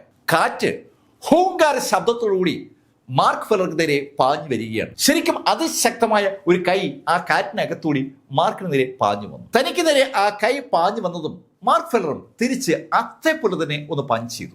മാർക്കിന്റെ ആ ട്രേഡ് മാർക്കായിട്ടുള്ള അബ്സല്യൂട്ട് ബിഗിനിങ് സേക്രഡ് ഫിസ്റ്റ് തന്നെയാണ് മാർക്ക് എടുത്തുപയോഗിച്ചത്. ഒരു മൈറ്റി ഫിഗറിനോട് എതിരിടുമ്പോൾ ഒരു കാരണവശാലും ഒരു തരത്തിലുള്ള ഉഴപ്പും പറ്റത്തില്ല. മാർക്കിന്റെ പവർ മുഴുവൻ ആ വലത് കൈമുഷ്ടിയിലേക്ക് കൊണ്ടുവന്ന് ആഞ്ഞൊന്ന് പഞ്ച് ചെയ്തതും ആ രണ്ട് കൈകളും തമ്മിൽ കൂട്ടിമുട്ടി. അതിന്റെ ഫലമായി ശരിക്കും ഒരു സ്ഫോടനമാണ് അവിടെ ഉണ്ടായത്. തരംഗങ്ങൾ സകല സ്ഥലത്തേക്ക് അങ്ങനെ വ്യാപിച്ചു എന്ന് പറയാം. ഹെവൻലി ഗേറ്റിലെ ശരിക്കും ശക്തരല്ലാത്ത ആളുകളൊക്കെ പെട്ടെന്നാണ് ചോര ഛർദ്ദിച്ചു പോകുന്നത്. അത്ര ശക്തിയുള്ള ഒരു പ്രഷർ ആ തരംഗങ്ങൾ അവിടെ പുറത്ത് സൃഷ്ടിച്ചെന്ന് പറയാം. ജിയാങ് ഹെയ്ക്കൊപ്പം ഇപ്പോ പൗലിൻ മാസ്റ്ററും മാർഷൽ സെയിന്റ് ആണ്. ചാങ് മാങ്ങും മാർഷൽ സെയിന്റ് ആണ്. അവര് ആ തരംഗങ്ങളെ ഒന്ന് തടുത്തതുകൊണ്ട് അധികം ഡാമേജ് അവിടെ ഉണ്ടായില്ലെന്ന് പറയാം. മാർക്ക് ഫെല്ലറുടെ ആ ഇടി അവിടെ ആ സ്ഫോടനം ഉണ്ടാക്കിയ ആ നിമിഷത്തിൽ മാർക്ക് ഫെല്ലറും അതുപോലെ ദുജോൺ കിങ്ങും അവരവർ നിന്ന സ്ഥലത്ത് നിന്ന് നിൽക്കുകയാണ്. ദുജോൺ പെട്ടെന്ന് മാർക്കിനെ നോക്കി ഒന്ന് ചിരിച്ചു. ഹേയ് മാർക്ക് ഫെല്ലർ, കൊള്ളാം, എനിക്ക് ഇഷ്ടമായി. ഞാൻ വിചാരിച്ചതിനേക്കാൾ പവർഫുൾ ആണ് നീ. നോക്കാം നീ എത്രത്തോളം പിടിച്ചു നിൽക്കുമെന്ന്. അങ്ങനെ പറഞ്ഞിട്ട് ദുജോൺ മുന്നോട്ട് കുതിച്ചു. ആ സമയത്ത് തന്നെ ചാങ് മാങ്ങും യാങ്ങും തമ്മിലും ഫൈറ്റ് ആരംഭിച്ചു. യാങ്ങിന് ചാങ് മാങ്ങിനോട് വ്യക്തിപരമായി തന്നെ ഒരു ദേഷ്യമുണ്ട്. അവിടെ ആ ക്ലൗഡ് ഡ്രാഗൺ ഐലൻഡിൽ യാങ്ങിനെ കളിയാക്കിയ ആളുകളുടെ കൂട്ടത്തിൽ ഈ ചാങ് മാങ് ഉണ്ട്. ചാങ് മാങ്ങും മാർക്കും ചേർന്ന് യാങ്ങിനോട് ഒന്ന് പൊരുതുകയും ചെയ്തതാണ്. ആ ദേഷ്യം മുഴുവൻ യാങ്ങിന് തീർക്കേണ്ടതുണ്ട്. അതുകൊണ്ടാണ് യാങ് ആ നിമിഷത്തിൽ ചാങ്ങിന് നേരെ ചാടി വീണത്. അവർ തമ്മിലുള്ള ഫൈറ്റ് ഒരു വശത്ത് നടക്കുമ്പോൾ മാർക്ക് ഫെല്ലർക്കെതിരെ പാഞ്ഞു വരികയാണ് സാക്ഷാൽ ദുജോൺ മുന്നോട്ട് പാഞ്ഞു വരുമ്പോൾ സ്വാഭാവികമായിട്ടും മാർക്ക് മുന്നോട്ട് കുതിച്ചു. അതിശക്തരായ രണ്ട് കാളക്കൂറ്റന്മാർ ഒരേ നിമിഷം മുന്നിലേക്ക് കുതിക്കുമ്പോൾ തറ ഒന്ന് കിടുങ്ങുമല്ലോ. അതുപോലെയാണ് ഇപ്പോൾ ആ ഹെവൻലി ഗേറ്റിലെ ആ ഗ്രൗണ്ട് കിടുങ്ങുന്നത്. മൈറ്റി ലെവലിലെ ആ അതിശക്തനായ ദുജോൺ ഓടി വന്ന് മാർക്ക് ഫെല്ലറെ ആഞ്ഞൊന്ന് പഞ്ച് ചെയ്തു. മാർഷൽ സെയിന്റിൽ നിന്ന് മൈറ്റി ലെവലിലേക്ക് ഒരാൾ കടക്കുമ്പോൾ ആ ആളിന്റെ ബോഡിയിൽ അതിനനുസരിച്ച് മാറ്റം ഉണ്ടാവും. ബോഡി കുറെ കൂടി കരുത്താർജിക്കും, കുറെ കൂടി ശക്തി നേടും. ആ ശക്തി ഇതാ മൈറ്റി ലെവലിൽ കയറിയതിനു ശേഷം ദുജോൺ ആദ്യമായി ഉപയോഗിക്കുകയാണ്. ശക്തമായ ഒരു അച്ചടി മാർക്കിനടുത്തെത്തിയ ദുജോൺ അതിശക്തമായി ചാടി ഉയർന്ന് മാർക്കിന് ഒരൊറ്റ ഇടിയിടിക്കുകയായിരുന്നു. മാർക്ക് ഫെല്ലർ ആ നിമിഷത്തിൽ മാർക്കിന്റെ ബോഡിയിൽ ആ വജ്ര ടെക്നിക്കും സെയിൻലി ബോഡി ടെക്നിക്കും ഒന്നിച്ച് ആക്ടിവേഷൻ ചെയ്തിരുന്നു. മാർക്കിന്റെ ബോഡിക്ക് ചുറ്റും ഇപ്പോ സുവർണ വലയങ്ങളുണ്ട്. ആ സുവർണ വലയങ്ങളിൽ നിൽക്കുന്ന മാർക്ക് ഫെല്ലർ തന്നെ നേരെ ചാടി ഉയർന്ന് ആഞ്ഞിടിക്കുന്ന ആ ദുജോണിന്റെ കയ്യിലേക്ക് അതുപോലെ തന്നെ ശക്തമായി ഒന്നിടിച്ചു. മാർക്ക് ഫെല്ലറുടെ കൈ ദുജോണിന്റെ കയ്യിൽ പതിഞ്ഞതും ദുജോണിന്റെ അമ്പരപ്പ് ഒന്ന് കൂടി. അയാളൊരു മൈറ്റി ലെവൽ യോദ്ധാവാണ്. ആ മൈറ്റി ലെവൽ യോദ്ധാവിന്റെ ഇടിയിൽ സ്വാഭാവികമായും ഒരു മാർഷൽ സെയിന്റ് കൊല്ലപ്പെടേണ്ടതാണ്. പക്ഷെ മാർക്ക് ഫെല്ലറെ ഒരു ഇഞ്ച് പോലും പുറകോട്ട് നീക്കാൻ ആ മൈറ്റി ലെവൽ ഫൈറ്റർക്ക് പറ്റിയില്ല. ലേശം ഒരു അമ്പരപ്പ് സ്വാഭാവികമായും ദുജോണിന്റെ കണ്ണുകളിൽ നമുക്ക് വായിക്കാം. അമ്പരന്ന് പോയെങ്കിലും ദുജോൺ ചിരിച്ചുകൊണ്ട് മാർക്കിനോട് പറഞ്ഞു, മാർക്ക്, കൊള്ളാം, നിന്റെ ഫിസിക്കൽ ബോഡി ശരിക്കും ശക്തം തന്നെ. അതിന് മറുപടിയായി മാർക്ക് പറഞ്ഞു, ദുജോൺ, നിനക്ക് വേണമെങ്കിൽ ഞാനൊരു ഓഫർ നൽകാം. നീ ഇപ്പോ ഈ ഫൈറ്റൊക്കെ മതിയാക്കി ഇവിടുന്ന് പോവുകയാണെങ്കിൽ നിന്നെ ഞാൻ കൊല്ലാതെ വിടാം. മാർക്ക് ഫെല്ലർ പറഞ്ഞ ആ വാചകം ഹെവൻലി ഗേറ്റിനകത്തുണ്ടായിരുന്ന ആളുകൾ മാത്രമല്ല, ഈ ഫൈറ്റ് ഉണ്ടാക്കിയ ആ ബഹളത്തിൽ ആ ഹെവൻലി ഗേറ്റിനടുത്തേക്ക് വന്ന ആളുകളെ പോലും അമ്പരപ്പിച്ചിരിക്കുകയാണ്. ഒരു മൈറ്റി ലെവൽ ഫിഗർ ഈ ഭൂമിയിൽ അവതരിച്ചു എന്നുള്ള വാർത്ത പലരും വായിക്കുകയും അതേക്കുറിച്ച് ചർച്ച ചെയ്തുകൊണ്ടിരിക്കുമ്പോഴാണ് ഇവിടെ ഈ ഹെവൻലി ഗേറ്റിൽ മൈറ്റി ലെവലിലുള്ള ആ ദുജോൺ കിങ്ങും സാക്ഷാൽ മാർക്ക് ഫെല്ലറും നമ്മൾ ഫൈറ്റ് നടക്കുന്ന കാര്യം ആളുകൾ അറിഞ്ഞത്. പെട്ടെന്ന് തന്നെ അവിടേക്ക് ആളുകൾ ഒഴുകി വരികയാണ്. ആ ആളുകൾ മാർക്കിന്റെ വാചകം കേട്ടു. ആ വാചകം കേട്ടതും ആ മൈറ്റി ഫിഗർ ഒന്ന് ചിരിച്ചു. ശരിക്കും അയാൾ ചിരിക്കുമ്പോൾ പൗലിൻ മാസ്റ്ററും ജിയാങ്ഹിയൊക്കെ അമ്പലം നിൽക്കുകയാണ്. മാർക്ക് വളരെ കൂളായിട്ടാണ് അയാളോട് അത് പറഞ്ഞത്. അയാള് സ്വയം പിരിഞ്ഞു പോവുകയാണെങ്കിൽ അയാളെ കൊല്ലാതെ വിടാമെന്നാണ് മാർക്ക് പറഞ്ഞത്. ആ വാചകത്തിന്റെ അർത്ഥത്തെക്കുറിച്ച് ആലോചിക്കുമ്പോൾ പൗലിൻ മാസ്റ്റർക്കും ജിയാങ്ഹിക്കും വല്ലാതെ അമ്പരപ്പ് തോന്നുകയാണ്. അവർക്ക് ഇപ്പോൾ രണ്ട് കാഴ്ചയും കാണാം. മറുഭാഗത്ത് ചാങ് മാങ്ങും യാങ് തമ്മിൽ ഏറ്റുമുട്ടുന്നതും ഇവിടെ മാർക്കും സാക്ഷാൽ ദുജോണും തമ്മിൽ ഏറ്റുമുട്ടുന്നതും. മാർക്കിന്റെ വാചകം ശരിക്കും ദുജോണിനെ ചൊടിപ്പിച്ചു എന്ന് പറയാം. ദുജോൺ പിന്നെയും മുന്നോട്ട് കുതിച്ചു. ശരിക്കും ഇപ്രാവശ്യം ദുജോൺ ഒരു സ്പെല്ല് ഉപയോഗിച്ചു എന്ന് വ്യക്തമാണ്. കാരണം കണ്ണടച്ച് തുറക്കുമ്പോൾ അയാൾ മാർക്കിന്റെ മുന്നിൽ എത്തിക്കഴിഞ്ഞു. ഒരു മൈറ്റി ലെവലുകാരന്റെ വേഗത ബാക്കി എല്ലാ മാർഷൽ ആർട്ടിസ്റ്റുകളെക്കാൾ കൂടുതലാണെന്ന് വ്യക്തമാക്കുന്ന വേഗതയിലാണ് ദുജോൺ മാർക്കിന്റെ തൊട്ടു മുന്നിലെത്തിയത്. മാർക്ക് അപ്പോഴും ആ വജ്ര ബോഡിയും അതുപോലെ സെയിൻലി ബോഡിയും കൂട്ടിക്കലർത്തി മാർക്ക് ഉണ്ടാക്കിയ ആ ടെക്നിക്കിന്റെ പ്രൊട്ടക്ഷനിലാണ്. മാർക്കിനടുത്തേക്ക് പാഞ്ഞു വന്ന ദുജോൺ ശക്തമായി മാർക്കിനൊന്ന് ഇടിച്ചു. മാർക്ക് തിരിച്ചു ഇടിച്ചു. രണ്ടുപേരും തമ്മിലുള്ള ഫൈറ്റ് ശരിക്കും സ്റ്റാർട്ട് ചെയ്തത് ആ നിമിഷത്തിലാണെന്ന് പറയാം. ഇടിയോടിടി. മാർക്ക് രണ്ട് കൈ കൊണ്ടും മാറി തിരിഞ്ഞിടിക്കും. അതുപോലെ തന്നെ ദുജോൺ ഇടിക്കുകയാണ്. ഇടി എന്ന് പറഞ്ഞാൽ ടൺ കണക്കിന് ഭാരമുള്ള ഇടിയാണ്. രണ്ടുപേരുടെയും പുറത്ത് ഇടി വീഴുന്നുണ്ട്. പക്ഷേ രണ്ടുപേരും വിട്ടുകൊടുക്കുന്നില്ല. അവര് ശരിക്കും ആ മൈതാനത്ത് അങ്ങനെ ഓടി നടന്ന് ചാടി ഉയർന്ന് ആകാശം താഴേക്ക് കുതിച്ചുമൊക്കെ അങ്ങനെ ഇടിക്കുമ്പോൾ തറയൊക്കെ ചിതറിത്തെറിക്കുകയാണ്. മണ്ണും പൊടിപടലങ്ങളും എല്ലാം അവർക്ക് ചുറ്റുമുണ്ട്. പക്ഷെ അതൊന്നും തങ്ങളെ ബാധിക്കാത്ത ശൈലിയിൽ രണ്ട് കൂറ്റൻ കാളകൾ ഏറ്റുമുട്ടും പോലെ മാർക്ക് ഫെല്ലറും ദുജോണും തമ്മിൽ ഏറ്റുമുട്ടുകയാണ്.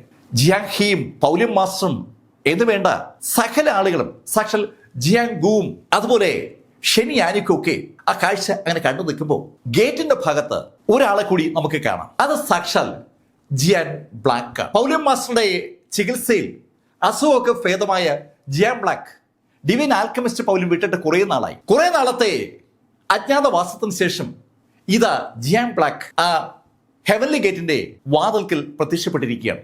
അവിടെ ഇഷ്ടംപോലെ ആളുകൾ കൂടി നിൽക്കുകയാണ്. ജിയാൻ ബ്ലാക്കിന്റെ മുഖത്ത് വല്ലാത്തൊരു സന്തോഷം.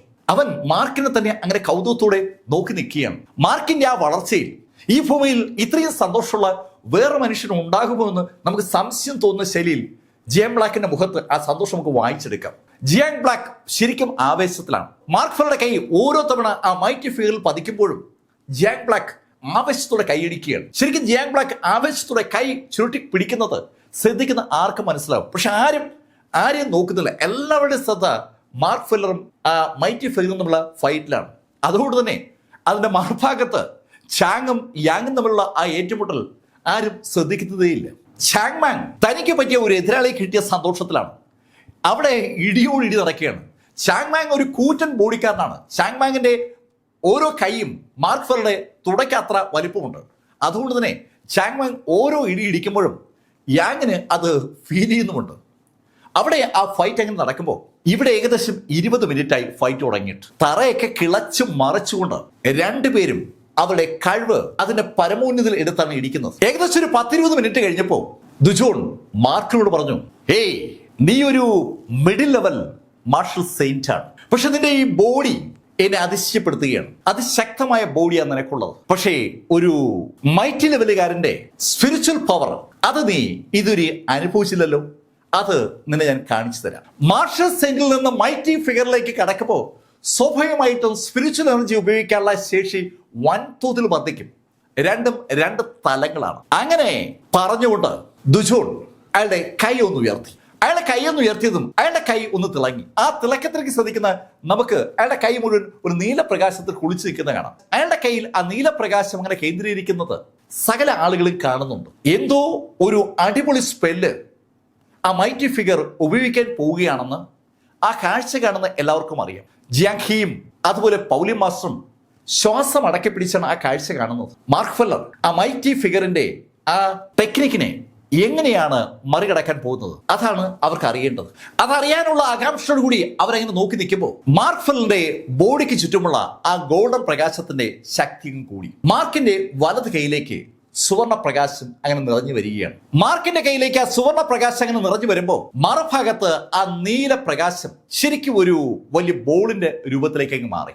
ആ ബോള് ഒരു ചെറിയ ഗ്ലോബിന്റെ രൂപത്തിൽ വന്നതിന് ശേഷം വലുതായി വലിയൊരു പാറയുടെ രൂപത്തിലേക്ക് മാറി എന്ന് പറയാം. പക്ഷെ നന്നായിട്ട് ആ പാറ തിളങ്ങുന്നുണ്ട്. നല്ല തിളക്കമുള്ള ശൈലിയിലേക്ക് ആ പാറ മാറിയതും ആ പാറയുടെ ഒരു ഭാഗത്ത് ആ ദുജൻ ഒന്ന് സ്പിൻ ചെയ്തു. ശരിക്കും ആ നിമിഷത്തിൽ ഒരു പന്ത് കറങ്ങും പോലെ ആ ഗോളം മാർക്ക് ഫെല്ലർക്ക് നേരെ പാഞ്ഞു വരികയാണ്. ഒരു പന്ത് കറങ്ങും പോലെ അതിവേഗം അത് റൊട്ടേറ്റ് ചെയ്തുകൊണ്ട് മാർക്ക് ഫെല്ലർ നേരെ പാഞ്ഞു വരുമ്പോൾ അതിൽ നിന്ന് ഒരു നീലപ്രകാശം ശരിക്കും എല്ലാ ഭാഗത്തേക്കും വ്യാപിക്കുകയാണ്. ഈ നിമിഷത്തിൽ ദുജോന്റെ മുഖത്ത് കൗതുകരമായ ഒരു പുഞ്ചിരിയുണ്ട്. അയാളുടെ ആ മൈറ്റി ലെവലിലെ ആ ടെക്നിക്കിനെ മാർക്ക് ഫെല്ലർ എങ്ങനെ പ്രതിരോധിക്കുന്നു എന്ന് കാണാനുള്ള ഒരു കൗതുകം ദുജോന്റെ കണ്ണുകളിലുണ്ട്. ദുജോൺ കൗതുകത്തോടെ അങ്ങനെ നോക്കി നിൽക്കുമ്പോൾ മാർക്ക് ഫെല്ലറുടെ ആ വലത് കൈയിലെ സുവർണ പ്രകാശം ശരിക്കും അതിശക്തമായി ജ്വലിക്കുകയും മാർക്ക് ഒരൊറ്റ ഇടിയിടിക്കുകയും ചെയ്തു. തനിക്ക് നേരെ പാഞ്ഞു വരുന്ന ആ നീല ഗോളത്തിലേക്ക് മാർക്ക് ഫെല്ലർ അതിശക്തമായി ഇടിച്ചതും ആ ഇടി ശരിക്കും ഒരു പ്രകാശ വിസ്ഫോടനം തന്നെ അവിടെ ഉണ്ടാക്കുകയാണ്. സുവർണ പ്രകാശവും നീലപ്രകാശവും തമ്മിലാണ് കൂട്ടിമുട്ടിയിരിക്കുന്നത്. ഒന്നിന് ഒരു കൈയുടെ ആകൃതിയാണെങ്കിൽ മറ്റതിന് ഒരു ഗോളത്തിന്റെ ആകൃതിയാണ്. അവ തമ്മിലാണ് കൂട്ടിമുട്ടിയത്. ആ നിമിഷത്തിൽ കാത് അടപ്പിക്കുന്ന ശൈലിയിലുള്ള ഒരു ശബ്ദഘോഷവും ഉണ്ടായി. സകലരും അറിയാതെ കാത് പൊത്തിപ്പോവുകയാണ്. പക്ഷെ കാത് പൊത്തുമ്പോഴും കണ്ണ് ആ സ്പോട്ടിൽ നിന്ന് എടുക്കാതിരിക്കാൻ ആളുകൾ ശ്രദ്ധിക്കുന്നുണ്ട്. എന്താണ് സംഭവിക്കുന്നതെന്ന് അവർക്ക് അറിയണമല്ലോ. ഇപ്പോ നമുക്ക് ഒരു അമ്പരപ്പ് കാണാൻ കഴിയുക സാക്ഷാൽ ദുജോണിന്റെ കണ്ണുകളിലാണ്. അയാള് അമ്പരപ്പോടെ മുന്നിലേക്ക് നോക്കുകയാണ്. മുന്നിൽ അയാളുടെ ആ നീല ബോള്, ആ ഗ്ലോബ് എന്നോ പാറയെന്നോ വിളിക്കാൻ കഴിയുന്ന ആ വലിയ ഗോളം ചിതറി തെറിക്കുന്ന കാഴ്ച ഒക്കെ കാണാം. തന്റെ മൈറ്റി ലെവലിലെ ഒരു സ്പെല്ലിനെ ഇത് വെറും ഒരു മിഡിൽ ലെവൽ മാർഷൽ സെയിന്റ് മാത്രമായ മാർക്ക് ഫെല്ലർ തകർത്തിരിക്കുന്നു. ആ യാഥാർത്ഥ്യമാണ് അയാൾ തിരിച്ചറിയുന്നത്. ഒരു നിമിഷത്തെ അമ്പരപ്പേ ആ മൈറ്റി ഫിഗറിന്റെ കണ്ണുകളിൽ വന്നോളൂ. അടുത്ത നിമിഷത്തിൽ അയാൾ ആകാശത്തേക്ക് അങ്ങ് ചാടി ഉയർന്നു. ശരിക്കും ഒരു തെങ്ങിന്റെ അത്രയും പൊക്കത്തിലേക്ക് അയാൾ ചാടി ഉയരുകയാണ്. ആ നിമിഷത്തിൽ തന്നെ മാർക്ക് ഫെല്ലറും ആകാശത്തേക്ക് ഉയർന്നു. തറയിലുള്ള ഫൈറ്റ് രണ്ടുപേരും മതിയാക്കിയെന്ന് അത് കണ്ടപ്പോൾ ആർക്കും തോന്നും. തറയിലുള്ള ഫൈറ്റിൽ നിന്ന് അവർ ആകാശത്തുള്ള ഫൈറ്റിലേക്ക് മാറിയെന്ന് ഒറ്റ നോട്ടത്തിൽ നമുക്ക് തോന്നും. ആകാശത്തേക്ക് ഉയർന്ന ദുജോൺ അയാളുടെ രണ്ട് കൈയും മാർക്ക് നേരെ പിടിച്ചു. ആ നിമിഷത്തിൽ അയാളുടെ രണ്ട് കൈയിൽ നിന്നും ശരിക്കും തീജ്വാലകൾ പുറത്തേക്ക് വരികയാണ്. രണ്ട് കൈയിലെയും ആ തീജ്വാലകൾ പെട്ടെന്നാണ് അനവധി അമ്പുകൾ പോലെ രൂപം മാറുന്നത്. ശരിക്കും ശക്തമായ ഒരു ആധുനിക ആയുധത്തിൽ നിന്ന് മിസൈലുകൾ പുറത്തേക്ക് പായും പോലെ അയാളുടെ രണ്ട് കൈയിലെ വിരലുകളിൽ നിന്ന് തുരുതുര അമ്പുകൾ മാർക്ക് നേരെ പാഞ്ഞു തുടങ്ങി. തോക്കിൽ നിന്ന് വെടിയുണ്ടകൾ പായുന്ന പോലെ ആ അമ്പുകൾ മാർക്ക് നേരെ ഇങ്ങനെ പാഞ്ഞു വരികയാണ്. അയാളുടെ കയ്യിൽ നിന്ന് അനിശ്ചിതമായി അമ്പുകൾ പ്രൊഡ്യൂസ് ചെയ്യപ്പെടുകയാണ്. ഈ നിമിഷത്ത് ആകാശത്ത് ആ അമ്പുകൾ തനിക്ക് നേരെ പാഞ്ഞു വരുന്നത് കണ്ട മാർക്ക് ഫെല്ലർ ഒന്ന് കറങ്ങിയതും മാർക്കിന് ചുറ്റുമായി സുവർണ പ്രകാശത്തിന് പകരം പച്ച കലർന്ന ഒരു പ്രകാശം ഉണ്ടായി. ഈ കാഴ്ച താഴെ ജിയാങ് ഹിയും പൗലി മാസ്റ്ററുമൊക്കെ വല്ലാത്തൊരു അമ്പരപ്പൊടിയാണ് കണ്ടത്. ആ കാഴ്ച കണ്ട യാങ്ങും അതുപോലെ ചാങ് മാങ്ങും അവിടെ ഫൈറ്റ് മതിയാക്കി ആകാശത്തേക്ക് കണ്ണുകൾ വിളർത്തി നിൽക്കുകയാണ്. താഴെ നിൽക്കുന്ന ജിയാങ് ബ്ലാക്കും ജിയാങ് ഗുവും അതുപോലെ ഷെനി ആനിക്കും ഒക്കെ ശരിക്കും അമ്പരപ്പൊടിയാണ് ആ കാഴ്ച കണ്ടത്. മാർക്കിന് ചുറ്റുമായി പൂർണ്ണമായും പച്ച നിറത്തുള്ള ഒരു കവർ ഉണ്ടായിരിക്കുകയാണ്. മാർക്കിന്റെ ബോഡിക്ക് ചുറ്റും ആ പച്ച കവർ ഉണ്ടായ ആ നിമിഷത്തിലാണ് ആ അമ്പുകൾ മാർക്കിന്റെ ബോഡിയിൽ വന്ന് കൊള്ളുന്നത്. ആ അമ്പുകൾ മാർക്കിന്റെ ബോഡിയിൽ പതിക്കാൻ മാർക്ക് അനുവദിച്ചത് ശരിക്കും ഒരു ഞെട്ടലാണ് ആളുകൾ ഉണ്ടാക്കിയത്. ഒരു മൈറ്റി ലെവൽ യോദ്ധാവിന്റെ ആ ശക്തമായ സ്പിരിച്വൽ എനർജിയാണ് അമ്പുകളായി മാർക്ക് ഫെല്ലറുടെ പുറത്ത് പതിക്കുന്നത്. പക്ഷെ ആ അമ്പുകൾ മാർക്കിന്റെ പുറത്ത് തട്ടി തെറിക്കുന്ന അല്ലെങ്കിൽ തകർന്നു പോകുന്ന അതീവ രസകരമായ കാഴ്ചയാണ് താഴെ നിൽക്കുന്ന ആളിൽ കണ്ടത്. മാർക്കിന്റെ ബോഡിക്ക് ചുറ്റുമുള്ള ആ ഗ്രീൻ കവറിന് വല്ലാത്തൊരു പവർ. ആ പവറിന്റെ അസാമാന്യമായ ആ ശക്തി സകലരെയും അമ്പരപ്പിച്ചു. പൗരമാസ് ജിയാങ്ഹിയോട് ചോദിക്കുകയും ചെയ്തു, ഏയ് സീൻ ജിയാങ്ഹി, ഇതെന്താ ടെക്നിക്? ഏയ് യുവാന, എനിക്കും അതങ്ങോട്ട് മനസ്സിലായില്ല. മാർക്ക് ഫെല്ലർ ഈ ദിവസങ്ങളിൽ പ്രാക്ടീസ് ചെയ്തെടുത്ത അവന്റെ അച്ഛന്റെ ലൈബ്രറിയിലെ ഒരു ടെക്നിക്കാണ് ഗ്രീൻ വുഡ് ടെക്നിക്. പച്ച നിറത്തിൽ ബോഡിയെ കൺവെർട്ട് ചെയ്യുന്ന ഒരു ടെക്നിക്കാണ്. മാർഷൽ സെയിന്റിലെങ്കിലും എത്തിയിട്ടുള്ള ഒരാൾക്ക് മാത്രമേ ഗ്രീൻ വുഡ് ടെക്നിക്ക് പ്രാക്ടീസ് ചെയ്യാൻ പറ്റൂ. മാർക്ക് ശരിക്കും അവന്റെ അച്ഛന്റെ ലൈബ്രറിയിലൂടെ പരതി വരുമ്പോൾ യഥാർത്ഥത്തിൽ മാർഷൽ സെയിന്റ് ആയതിനു ശേഷം മാത്രമാണ് മാർക്ക് ആ സ്പെല്ല് കണ്ടത്. അതിനു മുമ്പൊന്നും മാർക്ക് ആ സ്പെല്ല് കണ്ടിട്ടേ ഉണ്ടായിരുന്നില്ല.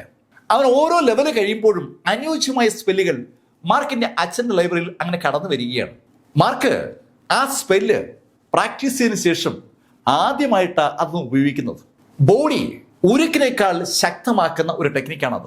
എന്തിനേയും തടുക്കാൻ കഴിയുന്ന ഒരു കപ്പാസിറ്റി അതിനുണ്ട്. മാർക്ക് ഫെല്ലറുടെ ആ ബോഡിയിൽ ഇടിച്ച് അയാളുടെ ആ അമ്പുകൾ ഒന്നൊന്നായി ചിതറുന്ന കാഴ്ച ആ മൈറ്റി ഫിഗറിൽ ഒരു ഞെട്ടലുണ്ടാക്കിയിട്ടുണ്ട്. അതോടൊപ്പം മാർക്ക് ഫെല്ലറും താഴേക്ക് താഴ്ന്നു. അവർ തമ്മിൽ ഇപ്പൊ ഏകദേശം 25-30 മീറ്റർ വ്യത്യാസമുണ്ട്.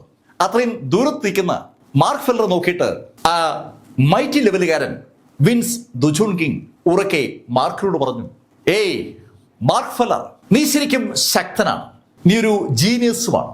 നിന്നെപ്പോലെ ഒരു ജീനിയസിനെ വെറുതെ അങ്ങ് കൊല്ലാൻ എനിക്കെന്തോ ഒരു വിഷമം തോന്നുന്നു. ഒരു കാര്യം ചെയ്യാം, നമുക്ക് ഈ ഫൈറ്റ് ഇവിടെ അവസാനിപ്പിക്കാം. നീ എന്റെ ദ്വീപിൽ നിന്ന് കളക്ട് ചെയ്ത ആ ബാക്കി പൂക്കള് എനിക്ക് നൽകിയാൽ ഞാൻ ഇപ്പൊ തന്നെ ഇവിടെ വിട്ടുപോകാം. ആ മൈറ്റി ലെവലുകാരനായ യോദ്ധാവ് വിൻസ് ദുജോൺ കിങ് പറഞ്ഞ ആ വാചകം വല്ലാത്തൊരു അമ്പരപ്പും അവിശ്വസനീയമായ എന്തോ കേൾക്കുന്ന ഒരു ഭാവവുമാണ് ആളുകൾ ഉണ്ടാക്കിയത്. മൈറ്റി ലെവലുകാരൻ മാർക്കിനോട് അങ്ങോട്ട് ഏതാണ്ട് യുദ്ധം അവസാനിപ്പിക്കാനുള്ള ഒരു റിക്വസ്റ്റ് വെക്കുകയാണ്. അത് കേട്ടതും മാർക്ക് ഫെല്ലർ ഒന്ന് ചിരിച്ചു. മിസ്റ്റർ ദുജോൺ, ഈ ആവശ്യം നിങ്ങൾ തുടക്കത്തിലെ ഉന്നയിച്ചിരുന്നുവെങ്കിൽ ഞാൻ നിങ്ങളെ വെറുതെ വിട്ടനെ. ഇനിയിപ്പോ അത് പറ്റില്ല. നിങ്ങൾ ഇവിടം വരെ വന്ന സ്ഥിതിക്ക് നിങ്ങൾക്ക് വേണ്ടിയുള്ള കല്ലറയും കൂടി ഞാൻ എന്തായാലും ഒരുക്കും. പേടിക്കണ്ട, നല്ല ഭംഗിയുള്ള കല്ലറയായിരിക്കും നിങ്ങൾക്ക് വേണ്ടി കെട്ടാൻ പോകുന്നത്. കാരണം നിങ്ങളല്ലേ ഈ ഭൂമിയിൽ ആദ്യത്തെ മൈറ്റി ലെവലുകാരൻ. അതുകൊണ്ട് ഇവിടെ ഹെവൻലി ഗേറ്റിൽ നിങ്ങൾക്ക് വേണ്ടി മനോഹരമായ ഒരു കല്ലറ ഞാൻ കെട്ടാനുള്ള ഏർപ്പാടുണ്ടാക്കാം. അത് ഞാൻ ഗ്യാരണ്ടിയാണ്. മാർക്ക് ഫെല്ലറുടെ ആ വാക്കുകൾ ഒരു ബഹളം തന്നെ ആ ഹെവൻലി ഗേറ്റിൽ ഉണ്ടാക്കിയെന്ന് പറയാം. ഒരു മൈറ്റി ലെവലുകാരന്റെ മുഖത്ത് നോക്കിക്കൊണ്ട് അവന് വേണ്ടി നല്ല കലറ ഉണ്ടാക്കാൻ താൻ മുന്നിൽ നിൽക്കാമെന്നൊക്കെ അവരുടെ ആ ലീഡർ പറയുമ്പോൾ എങ്ങനെയാ അവർക്ക് ആഹ്ലാദം തോന്നാതിരിക്കുക? പക്ഷെ അതേ സമയത്ത് അല്പസ്വല്പം ധാരണയുള്ള ആളുകൾക്കൊക്കെ ഒരു അമ്പരപ്പുണ്ട്. പക്ഷെ ആഹ്ലാദം അതിന്റെ പരിപൂർണതയിൽ കാണണമെങ്കിൽ നിങ്ങളിപ്പോ ജാങ് ബ്ലാക്കിന്റെ മുഖത്തേക്ക് തന്നെ നോക്കണം. ജാങ് ബ്ലാക്ക് ശരിക്കും സന്തോഷത്തിലാണ്. ജാങ് ബ്ലാക്ക് അറിയാതെ കൈയടിച്ചു പോവുകയും ചെയ്യുകയാണ്. ജാങ് ബ്ലാക്കിന്റെ കൈയടി സ്വാഭാവികമായും മാർക്ക് ഫെല്ലർ കണ്ടു. ജാങ് ബ്ലാക്കിനെ കണ്ടപ്പോൾ മാർക്കിന്റെ മുഖത്തും ശരിക്കും സുന്ദരമായ ഒരു പുഞ്ചിരി വിരിഞ്ഞു. ജാങ് ബ്ലാക്ക് മാർക്കിന്റെ ആ വിജയത്തിൽ ആഹ്ലാദിക്കുന്നത് മാർക്കിനെയും സന്തോഷിപ്പിച്ചു എന്ന് വ്യക്തമാണ്.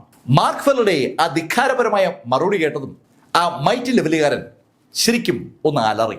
ഏയ് മാർക്ക്, നീ അതിരുകളിൽ കടക്കുകയാണ്. അത് കേട്ടതും മാർക്ക് പറഞ്ഞു, മിസ്റ്റർ ദുജോൺ, നിങ്ങളാണ് യഥാർത്ഥത്തിൽ അതിരുകളിൽ കടന്നത്. നിങ്ങൾ എന്നെ ചതച്ചു കൊല്ലാൻ പ്ലാൻ ചെയ്തു. അപ്പോൾ നിങ്ങൾ അതിരുകൾ കടക്കുകയായിരുന്നു. നിങ്ങൾ ഇവിടെ ഹെവൻലി ഗേറ്റിലേക്ക് വന്നതും അതിരുകൾ കടന്നിട്ടാണ്. ഈ ഹെവൻലി ഗേറ്റിലെ നിരപരാധികളെ കൊന്നൊടുക്കാൻ മനസ്സുകൊണ്ട് നിങ്ങൾ ആഗ്രഹിച്ചിരുന്നു. അപ്പോഴും നിങ്ങൾ കടന്നത് അതിരുകളാണ്. നിങ്ങൾ എന്നെ കൊല്ലാൻ തീരുമാനിച്ചുകൊണ്ട് ഈ ഫൈറ്റ് തുടങ്ങി വെച്ചപ്പോഴും നിങ്ങൾ അതിരുകൾ കടക്കുകയായിരുന്നു. നിങ്ങൾ ചെയ്തതെല്ലാം അതിരുകൾ കടന്നുള്ള കാര്യങ്ങളാണ്. അതുകൊണ്ട് മിസ്റ്റർ ദുജോൺ, ഞാൻ പറഞ്ഞ വാക്ക് ഞാൻ പാലിക്കും. നിങ്ങൾക്ക് വേണ്ടി ഒരു കല്ലറ ഞാൻ പണിയും. ഒരു മിഡിൽ ലെവൽ മാർഷൽ സെയിന്റ് ഒരു മൈറ്റി ലെവലുകാരനെ വെല്ലുവിളിച്ചുകൊണ്ട് അങ്ങനെ പറയുമ്പോൾ ആ വിഷ്വൽ ഒപ്പിയെടുക്കാതിരിക്കാൻ ഒരുമാതിരിപ്പെട്ട ആർക്കും പറ്റത്തില്ല. അതുകൊണ്ട് തന്നെ സകല ആളുകളും ക്യാമറയിൽ ആ രംഗങ്ങൾ പകർത്തുകയാണ്. ഓട്ടോമാറ്റിക്കായിട്ട് ലൈവായിട്ടും പോസ്റ്റായിട്ടും ഒക്കെ അത് ആ നിമിഷം തന്നെ ആ ഫോറത്ത് രംഗത്തും മറ്റ് സോഷ്യൽ മാധ്യമങ്ങളിലൊക്കെ വന്നുകൊണ്ടിരിക്കുകയാണ്. അതുകൊണ്ട് തന്നെ ഈ ഫൈറ്റിനെ കുറിച്ചുള്ള വാർത്തകൾ ലൈവായി പ്രചരിച്ചു തുടങ്ങി. മൈറ്റി ഫിഗർ ദുജോൺ ദേഷ്യത്തോടെ തറയിലൊന്ന് ചവിട്ടിയിട്ട് അയാളുടെ കൈ മുകളിലേക്ക് ഉയർത്തി. അയാളുടെ മുകളിലേക്ക് കൈ ഉയർത്തിയതും ആകാശത്തേക്ക് ഒരു പ്രകാശം അയാളുടെ കയ്യിൽ നിന്ന് അങ്ങനെ പാഞ്ഞു പോവുകയാണ്. അതിശക്തമായ ഒരു പ്രകാശം ആകാശത്തേക്ക് അങ്ങനെ പാഞ്ഞു പോകുമ്പോൾ സകലരുടെ കണ്ണുകൾ ഓട്ടോമാറ്റിക്കായിട്ട് മുകളിലേക്ക് അങ്ങനെ പോവുകയാണ്. എന്താണ് അയാൾ ചെയ്തതെന്ന് ആർക്കൊരു പിടിയില്ല. ആ പ്രകാശം മുകളിലേക്ക് അങ്ങനെ ഉയർന്നപ്പോൾ ആ കാഴ്ച കാണുന്ന ജിയാഖിയും പൗല മാസ്റ്ററും ഒക്കെ ശരിക്കും അമ്പരപ്പോടെയാണ് ആകാശത്തേക്ക് നോക്കുന്നത്. അവർ മാത്രമല്ല, മുഴുവൻ ആളുകളും ആകാശത്തെ നോക്കിയാണ്. പക്ഷെ പൗല മാസ്റ്റർക്കും ജിയാഖിക്കും എന്തോ ഒരു അസ്വാഭാവികത ആ പ്രകാശത്തിൽ തോന്നി. അവര് മുകളിലേക്ക് നോക്കുമ്പോൾ അങ്ങ് മുകളിലേക്ക് പോയ ആ ആകാശത്ത് പെട്ടെന്ന് ഒരു പ്രകാശം പൊട്ടിവിരിഞ്ഞു. അടുത്ത നിമിഷത്തിൽ ഒരു കൂറ്റൻ മിസൈൽ പോലെ ആ പ്രകാശം തിരിച്ച് താഴേക്ക് പാഞ്ഞു വരുന്ന ഒരു കാഴ്ചയാണ് പൗലും മാസ്റ്ററും ജിയാഖിയും കണ്ടത്. അവർ മാർക്ക് എന്ന സ്ഥലത്തേക്ക് നോക്കുമ്പോൾ അവർ കാണുന്നത് ആകാശത്തെ കുതിക്കുന്ന മാർക്കിനെയാണ്. മാർക്കും ആ മിസൈൽ കണ്ടു എന്നർത്ഥം. ആകാശത്തെ കുതിക്കുന്ന മാർക്കിനെ കൗതുകത്തോടെ ഇപ്പൊ നോക്കി നിൽക്കുകയാണ് സാക്ഷാൽ ദുജോൺ. ആ മിസൈൽ താഴേക്ക് പതിച്ചാൽ ആ ഹെവൻലി ഗേറ്റ് മാത്രമല്ല, ചുറ്റുവട്ടമുള്ള മുഴുവൻ സ്ഥലവും ആ നിമിഷം ഇല്ലാതാകും. അത്ര പവർഫുൾ ആയിട്ടുള്ള ഒരു ആയുധമാണ് ഇവിടെ ആ ദുജോൺ സൃഷ്ടിച്ചിരിക്കുന്നത്. അയാളുടെ മൈറ്റി ലെവലിലുള്ള മുഴുവൻ പവറും എടുത്തിട്ടാണ് അയാൾ ആ മിസൈൽ സൃഷ്ടിച്ചതെന്ന് അയാളുടെ മുഖം വിളിച്ചു പറയുന്നുണ്ട്. ശരിക്കും അയാളുടെ മുഖത്ത് ഒരു മൈറ്റി ലെവലുകാരന്റെ എല്ലാ ഭാവവും ഇപ്പൊ കാണാം. ആ മിസൈൽ പതിക്കുന്ന ആ നിമിഷത്തിൽ അയാളുടെ ശിഷ്യൻ യാങ്ങുമായി അവിടുന്ന് പുറത്തു കിടക്കും. അതും ഉറപ്പാണ്. കാരണം യാങ് ചാങ്മാങ്ങിന്റെ അടുത്തുനിന്ന് പതുക്കെ ദുജോണിന്റെ അടുത്തേക്ക് നീങ്ങുന്നത് നമുക്ക് വിസിബിൾ ആണ്. ചാങ്മാങ്ങും യാങ്ങും തമ്മിലുള്ള ഫൈറ്റ് ഏതാണ്ട് നിലച്ചിരിക്കുന്നതുകൊണ്ട് ചാങ്മാങ്ങിന്റെ ശ്രദ്ധയും ആകാശത്തേക്ക് കുതിക്കുന്ന മാർക്കിലാണ്. ആകാശത്തേക്ക് ചാടി ഉയർന്ന മാർക്ക് ആ നിമിഷത്തിലാണ് കയ്യിലേക്ക് മുഴുവൻ ശക്തി കൊണ്ടുവരുന്നത്. നമുക്ക് മാർക്ക് പറയുന്ന ഒരു വാക്ക് കേൾക്കാം, 1000 ബുധ. അങ്ങനെ പറഞ്ഞുകൊണ്ട് മാർക്ക് ഫെല്ലർ ആ കൈ ആകാശം താഴേക്ക് പാഞ്ഞു വരുന്ന ആ മിസൈൽ ലക്ഷ്യമാക്കി ഒന്ന് പഞ്ച് ചെയ്യാണ്. ആ നിമിഷത്തിൽ മാർക്കിന്റെ കൈക്ക് മുന്നിലായി അനവധി കൈകൾ പ്രത്യക്ഷപ്പെട്ടു. ആ കൈകളുടെ ലക്ഷ്യം ആകാശമാണ്. ആകാശത്തേക്ക് ആ കൈകൾ അതിവേഗം കുതിക്കുമ്പോൾ നമുക്ക് ആയിരക്കണക്കിന് കൈകൾ ആകാശത്ത് കാണാം. മാർക്ക് ഫെല്ലറുടെ ആ മാന്ത്രിക പഞ്ച് അനവധി കൈകളായി ആ മിസൈലിന്റെ ആ വഴി മുഴുവൻ തടസ്സപ്പെടുത്തിക്കൊണ്ട് മുകളിലേക്ക് കുതിക്കുകയാണ്. ആ പഞ്ച് ചെയ്തതിനു ശേഷം മാർക്ക് ഫെല്ലർ താഴേക്ക് താഴ്ന്നു വരുമ്പോൾ സകല ആളുകളുടെ കണ്ണുകൾ ആകാശത്ത് നിന്ന് താഴേക്ക് വരുന്ന മിസൈലിലേക്കും താഴ്ന്ന് മുകളിലേക്ക് കുതിക്കുന്ന ആ കൈകളിലുമാണ്. മാർക്കിന്റെ കൈകൾക്ക് ഒരു സുവർണ ശോഭയും മുകളിൽ നിന്ന് താഴേക്ക് വരുന്ന ആ മിസൈലിന് ഒരു നീല ശോഭയുമാണ് ഉള്ളത്. സകലം ശ്വാസം അടക്കി പിടിച്ച് ആ വിഷ്വലിലേക്ക് അങ്ങനെ നോക്കി നിൽക്കുമ്പോൾ ആകാശത്ത് ഒരു സ്ഫോടനം ഉണ്ടായി. മാർക്കിന്റെ കൈകളിലേക്ക് ആ മിസൈൽ ഇടിച്ചു കയറുകയാണ്. ശ്വാസം അടക്കി പിടിച്ച ആളുകൾ അങ്ങനെ കാണുമ്പോഴേക്കും ചെവി തുളയ്ക്കുന്ന ശബ്ദമുണ്ടായി. ആളുകൾ ചെവി പൊത്തിപ്പിടിച്ചുകൊണ്ടും മുകളിലേക്ക് നോക്കിയാണ്. കണ്ണഞ്ചി പോകുന്ന പ്രകാശമുണ്ട്. പക്ഷേ ആകാശം ഒത്തിരി മുകളിലാണ് ആ പ്രകാശം. ആളുകൾ അങ്ങനെ നോക്കി നിൽക്കുമ്പോൾ നമ്മുടെ ആ മൈറ്റി ഫിഗറിന്റെ മുഖം തികച്ചും വിവരണമായി. അയാളുടെ ഗ്രേറ്റസ്റ്റ് വെപ്പണാണ് ആ മിസൈൽ. ആ മിസൈൽ ആകാശത്ത് മാർക്കിന്റെ 1000 ബുധയിൽ ഇടിച്ച് തകർന്നിരിക്കുകയാണ്. മാർക്ക് ഫെല്ലർക്ക് മുന്നിൽ തനിക്ക് പിടിച്ചു നിൽക്കാൻ പറ്റില്ല എന്ന യാഥാർത്ഥ്യം ആ നിമിഷത്തിൽ ആ മൈറ്റി ഫിഗറിന് മനസ്സിലായി. മൈറ്റി ഫിഗർ ആകാശത്ത് ചിന്നിച്ചിതർന്ന ആ മിസൈലിലേക്ക് നോക്കുമ്പോൾ മാർക്ക് ഫെല്ലർ ദുജോണിനോട് പറഞ്ഞു, ഏയ് ദുജോൺ, ഞാൻ വീണ്ടും വാക്ക് തരുന്നു, നല്ലൊരു കല്ലറ ഞാൻ നിങ്ങൾക്ക് വേണ്ടി പണിയിക്കാം. ദുജോണിനെ ചൊടിപ്പിക്കാൻ വേണ്ടിയാണ് യഥാർത്ഥത്തിൽ മാർക്ക് ഫെല്ലർ സമയം കിട്ടുമ്പോഴൊക്കെ ആ ഡയലോഗ് അടിക്കുന്നത്. മാർക്ക് അങ്ങനെ പറഞ്ഞതും ദുജോൺ ഒന്ന് കറങ്ങി. ശരിക്കും ഒരു പമ്പരം പോലെ അയാൾ കറങ്ങിയാണ്. അയാൾ എന്തോ പുതിയ ടെക്നിക്ക് കാണിക്കാൻ പോവുകയാണെന്ന് മനസ്സിലായ മാർക്ക് അയാളെ തന്നെ അങ്ങനെ നോക്കുമ്പോഴേക്കും പെട്ടെന്ന് അയാൾക്ക് ചുറ്റും ഒരു കറുത്ത ബാക്ക്ഗ്രൗണ്ട് ഉണ്ടാവുകയാണ്. ആ കറുത്ത ബാക്ക്ഗ്രൗണ്ട് അവിടെ ഇങ്ങനെ പരന്നതും ആളുകൾ അമ്പരപ്പോടെ ഒരു കാര്യം കൂടി മനസ്സിലാക്കി. ചാങ്ങുമായി ഫൈറ്റ് ചെയ്തിരുന്ന യാങ്ങും ഇപ്പൊ സ്ഥലത്തില്ല. യാങ്ങും ആ മൈറ്റി ഫിഗറും രണ്ടുപേരും അപ്രത്യക്ഷമായിരിക്കുകയാണ്. ഏതോ മാജിക്കൽ ആക്ടിവിറ്റി ഉപയോഗിച്ച് രണ്ടുപേരും സ്ഥലത്തുനിന്ന് രക്ഷപ്പെട്ടിരിക്കുകയാണ്. ശരിക്കും അമ്പരപ്പിക്കുന്ന ഒരു സംഭവമാണ് ഉണ്ടായിരിക്കുന്നത്. മൈറ്റി ലെവലിലുള്ള ഒരാള് ഒരു മാർഷൽ സൈനിന്റെ കയ്യിൽ നിന്ന് രക്ഷപ്പെട്ട് ഒളിച്ചോടുക എന്നൊക്കെ പറഞ്ഞാൽ കേട്ടുകേൾവിയില്ലാത്ത കാര്യമാണ്. പക്ഷെ അതാണ് സംഭവിച്ചിരിക്കുന്നത്. സകലരും അമ്പരപ്പോടെ അങ്ങോട്ടും ഇങ്ങോട്ടും നോക്കിയാണ്. മാർക്ക് ഫെല്ലർ ഒരു മിഡിൽ സ്റ്റേജ് മാർഷൽ സെയിന്റ് ആണ്. ആ മിഡിൽ സ്റ്റേജിലുള്ള മാർഷൽ സെയിന്റിനെ പേടിച്ച് ഇതാ മൈറ്റി ലെവലുകാരൻ ഓടിപ്പോയിരിക്കുന്നു. ഏതാനും സെക്കൻഡ് നേരത്തെ നിശബ്ദത ചുറ്റുമുണ്ടായി. മാർക്ക് ഫെല്ലറും ശരിക്കും അമ്പരന്നു പോയി. ആ ദുജോൺ ആ വേഗതയിൽ ഒളിച്ചോടുമെന്ന് മാർക്കും കരുതിയിരുന്നില്ല. മാർക്കിന്റെ മുഖത്തെ അമ്പരപ്പ് ശരിക്കും അവിടെ വിസിബിൾ ആണ്. പക്ഷെ പെട്ടെന്നാണ് മാർക്ക് അതിവേഗം നിന്ന സ്ഥലത്ത് നിന്ന് പുറകോട്ട് മാറുന്നത്. മാർക്ക് ശരിക്കും ലൈറ്റ്നിങ് വേഗതയിൽ പുറകോട്ട് മാറുന്നത് ആളുകളെ ശ്രദ്ധയിൽപ്പെട്ടു. ആളുകൾ അമ്പരപ്പോട് നോക്കുമ്പോൾ മാർക്കിന് നേരെ പാഞ്ഞു വരുന്ന ഒരു വാളാണ് ആളിൽ കണ്ടത്. ആ വാളിന്റെ മുന മാർക്കിന്റെ നെഞ്ചിൽ തൊട്ടില്ലെന്നായപ്പോഴാണ് മാർക്ക് അതിവേഗം പുറകോട്ട് മാറിയത്. മാർക്കിന് ചുറ്റുമായി ഒരു ശൂന്യത സൃഷ്ടിച്ചുകൊണ്ട് ആ ശൂന്യതയ്ക്കകത്ത് കയറിയിരിക്കുന്ന ദുജോൺ മാർക്കിന്റെ പുറത്ത് ആ വാള് തൊട്ടില്ലെന്ന് കണ്ടപ്പോൾ ലേശം ഒന്ന് ഞെട്ടിയെന്ന് പറയാം. അയാളുടെ ഒരു മാസ്റ്റർ ടെക്നിക്കാണ് അയാൾ യഥാർത്ഥത്തിൽ ഉപയോഗിച്ചത്. ആ മാസ്റ്റർ ടെക്നിക്ക് അയാൾ ഉപയോഗിക്കുമ്പോൾ അയാളുടെ ആക്രമണം ആർക്കും കാണാൻ പറ്റില്ല. അയാൾ തികച്ചും അദൃശ്യനാണ്. ആർക്കും കാണാൻ കഴിയാതെ അദൃശ്യമായി നിന്നുകൊണ്ട് ആളുകളെ ആക്രമിച്ച് കൊലപ്പെടുത്താനുള്ള അയാളുടെ ശേഷി അയാൾക്ക് മാർഷൽ സെയിന്റ് ആയിരുന്നപ്പോഴേ ഉള്ളതാണ്. ഇപ്പോൾ ആ ശേഷി വർദ്ധിച്ചിരിക്കുകയാണ്. അത് മാർക്കിന് മുകളിൽ അയാൾ ഉപയോഗിച്ചപ്പോൾ മാർക്ക് പെട്ടെന്ന് ഒടിഞ്ഞു മാറി. ഇപ്പോ സകല ആളുകളും അമ്പരപ്പുഴ മാർക്ക് ഫെല്ലർ നോക്കുമ്പോൾ മാർക്ക് പെട്ടെന്ന് ഒന്ന് തല ചരിച്ചു. മാർക്ക് തല ചരിച്ചതും ആളുകൾ ആ കാഴ്ച കണ്ടു. മാർക്കിന്റെ കഴുത്തിനടുത്തുകൂടി ഒരു വാള് പെട്ടെന്ന് പാഞ്ഞുപോയി. മാർക്കിന്റെ കഴുത്തിൽ തൊട്ടില്ലെന്ന് വാള് വന്നപ്പോഴാണ് മാർക്കൊന്ന് ചരിയുന്നതും ആ വാള് കടന്നു പോകുന്നതും. ഈ കാഴ്ച സ്വാഭാവികമായിട്ടും ആ വാൾ ഉപയോഗിച്ച ദുജോണിനെ ഒന്നുകൂടി ഇന്ന് അമ്പരപ്പിച്ചിട്ടുണ്ട്. അയാളുടെ വാള് മാർക്കിന്റെ കഴുത്ത് ഖണ്ഡിക്കേണ്ടതാണ്. പക്ഷേ മാർക്ക് ഇതാ ഒഴിഞ്ഞിരിക്കുന്നു. മാർക്കിന്റെ കഴുത്തിന് നേരെ പാഞ്ഞു വന്ന ആ വാളിൽ നിന്ന് മാർക്ക് ഒഴിഞ്ഞപ്പോൾ ദുജോണിന്റെ കണ്ണുകളിൽ ഒരു അവിശ്വസനീയത ഫീൽ ചെയ്യുന്നുണ്ട്. ആദ്യമായിട്ടാണ് അയാളുടെ ആ ആക്രമണത്തിൽ നിന്ന് ഒരാൾ തുടർച്ചയായി 2 തവണ ഒഴിഞ്ഞു മാറുന്നത്. മാർക്കിനെ കൗതുകത്തോടെ ദുജോണും നോക്കുമ്പോൾ ഈ ഹെവൻലി ഗേറ്റിലെ ആളുകളും പുറത്ത് കാവൽ നിൽക്കുന്ന ആളുകളും കാണികളും ഒക്കെ മാർക്ക് ഫെല്ലർ തന്നെ നോക്കുകയാണ്. സകലരും മാർക്കിനെ തന്നെ നോക്കി നിൽക്കുമ്പോൾ പെട്ടെന്നാണ് മാർക്ക് അതിവേഗതയിൽ കുറെ പുറകോട്ടങ്ങ് മാറിയത്. മാർക്ക് അതിവേഗതയിൽ പുറകോട്ട് മാറിയതും ശക്തമായ പ്രകാശം മാർക്ക് നിന്ന സ്ഥലത്ത് താഴെ വന്നിടിച്ചു. അതിശക്തമായ ബോംബുകൾ പോലെ മാർക്കിന്റെ തലയ്ക്ക് മുകളിലേക്ക് വന്ന പ്രകാശമാണ് മാർക്കിന്റെ പുറത്തു തൊടാതെ താഴെ വന്ന് പതിച്ചത്. മാർക്ക് ആ പ്രകാശം വീണടത്തുനിന്ന് ഏകദേശം 20 അടിയോളം പുറകിലോട്ട് മാറിയിരിക്കുകയാണ്. ആ പ്രകാശം വീണ ഭാഗം ഏതാണ്ട് കുഴിഞ്ഞ് ഒരു വലിയ കുഴിയായിരിക്കുകയാണ്. ശക്തമായ എന്തൊരു സംഭവം അദൃശ്യമായി മാർക്കിന് മുകളിലേക്ക് വന്നു വീഴുകയാണ്. ഈ സമയത്ത് ദുജോണിന്റെ അമ്പരപ്പ് ഒന്നുകൂടെ കൂടി. അയാളുടെ തുടർച്ചയായ 3ാമത്തെ അറ്റാക്കിൽ നിന്നാണ് മാർക്ക് ഫെല്ലർ ഒഴിഞ്ഞു മാറിയിരിക്കുന്നത്. അയാളെ മാർക്കിനെ കാണാൻ പറ്റില്ല എന്നുള്ള കാര്യം അയാൾക്ക് നന്നായിട്ട് അറിയാം. പക്ഷെ എങ്ങനെ എന്നിട്ട് മാർക്ക് ഒഴിഞ്ഞു മാറി? അതാണ് അയാൾക്ക് മനസ്സിലാക്കാത്തത്. ഒരു ശ്രമം കൂടി നടത്തി നോക്കാൻ ദുജോൺ തീരുമാനിച്ചു. ദുജോൺ ചുറ്റും ഒന്ന് നോക്കി. അതിനുശേഷം അയാളുടെ 2 കൈയും പതുക്കൊന്ന് ഉയർത്തി. ശൂന്യതയിൽ വേറെ ആരും കാണാതെ അയാളെ 2 കൈയും ഒന്ന് ഉയർത്തിയിട്ട് ആ വിരലുകൾ ഒന്ന് ചൂണ്ടിപ്പിടിച്ചതും പക്ഷിയുടെ നഖങ്ങൾ പോലെ അയാളുടെ കൈ അങ്ങ് മാറി.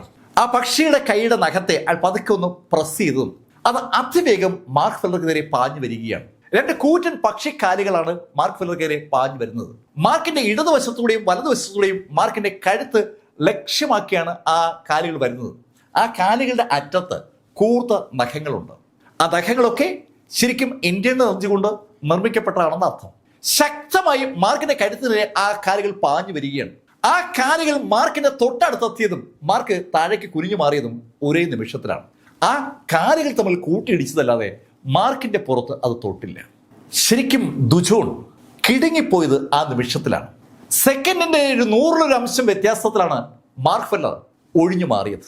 ഒഴിഞ്ഞു മാറിയെന്ന് മാത്രമല്ല, മാർക്ക് ഫെല്ലർ അതിശക്തമായി വായുവിലേക്ക് ആഞ്ഞൊരു ഇടിയിടിക്കുകയും ചെയ്തു. ശക്തമായ ആ ഇടിയിൽ പെട്ടെന്ന് മാർക്കിന് ചുറ്റുമായി ഒരു വിള്ളലുണ്ടായി.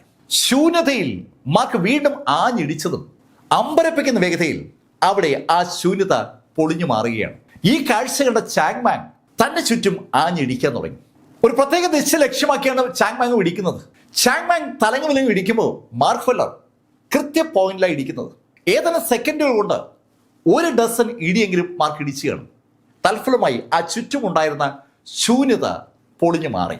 ഒരു എനർജി ബാരിയർ കൊണ്ട് ആളുകൾക്കും മാർക്കിനും ഇടയിൽ ഒരു തടസ്സം ഉണ്ടാക്കിയായിരുന്നു യഥാർത്ഥത്തിൽ ദുജോൺ ചെയ്തത്. ആ തടസ്സമാണ് പൊളിഞ്ഞു മാറിയത്. അമ്പരന്ന് പോയ ദുജോൺ മാർക്കിനോട് ചോദിച്ചു, മാർക്ക്, നിനക്ക് എന്നെ കാണാമായിരുന്നു അല്ലേ? അതെ ദുജോൺ, എനിക്ക് നിന്നെ കാണാമായിരുന്നു. ദുജോണിന്റെ മനസ്സിലുണ്ടായിരുന്ന സംശയത്തിന് വ്യക്തമായ മറുപടി മാർക്ക് ഫെല്ലർ കൊടുക്കുകയാണ്. ദുജോണിന്റെ മാസ്റ്റർ പീസ് അറ്റാക്കാണ് മാർക്ക് ഫെല്ലർ നിഷ്പ്രയാസം ഒഴിഞ്ഞു മാറി ഇല്ലാതാക്കിയത്. മാർക്ക്, നീ എങ്ങനെയാ കണ്ടത്? അങ്ങനെ അയാൾ ചോദിച്ചതും മാർക്ക് ഫെല്ലറുടെ നെറ്റി ഒന്ന് പ്രകാശിച്ചു.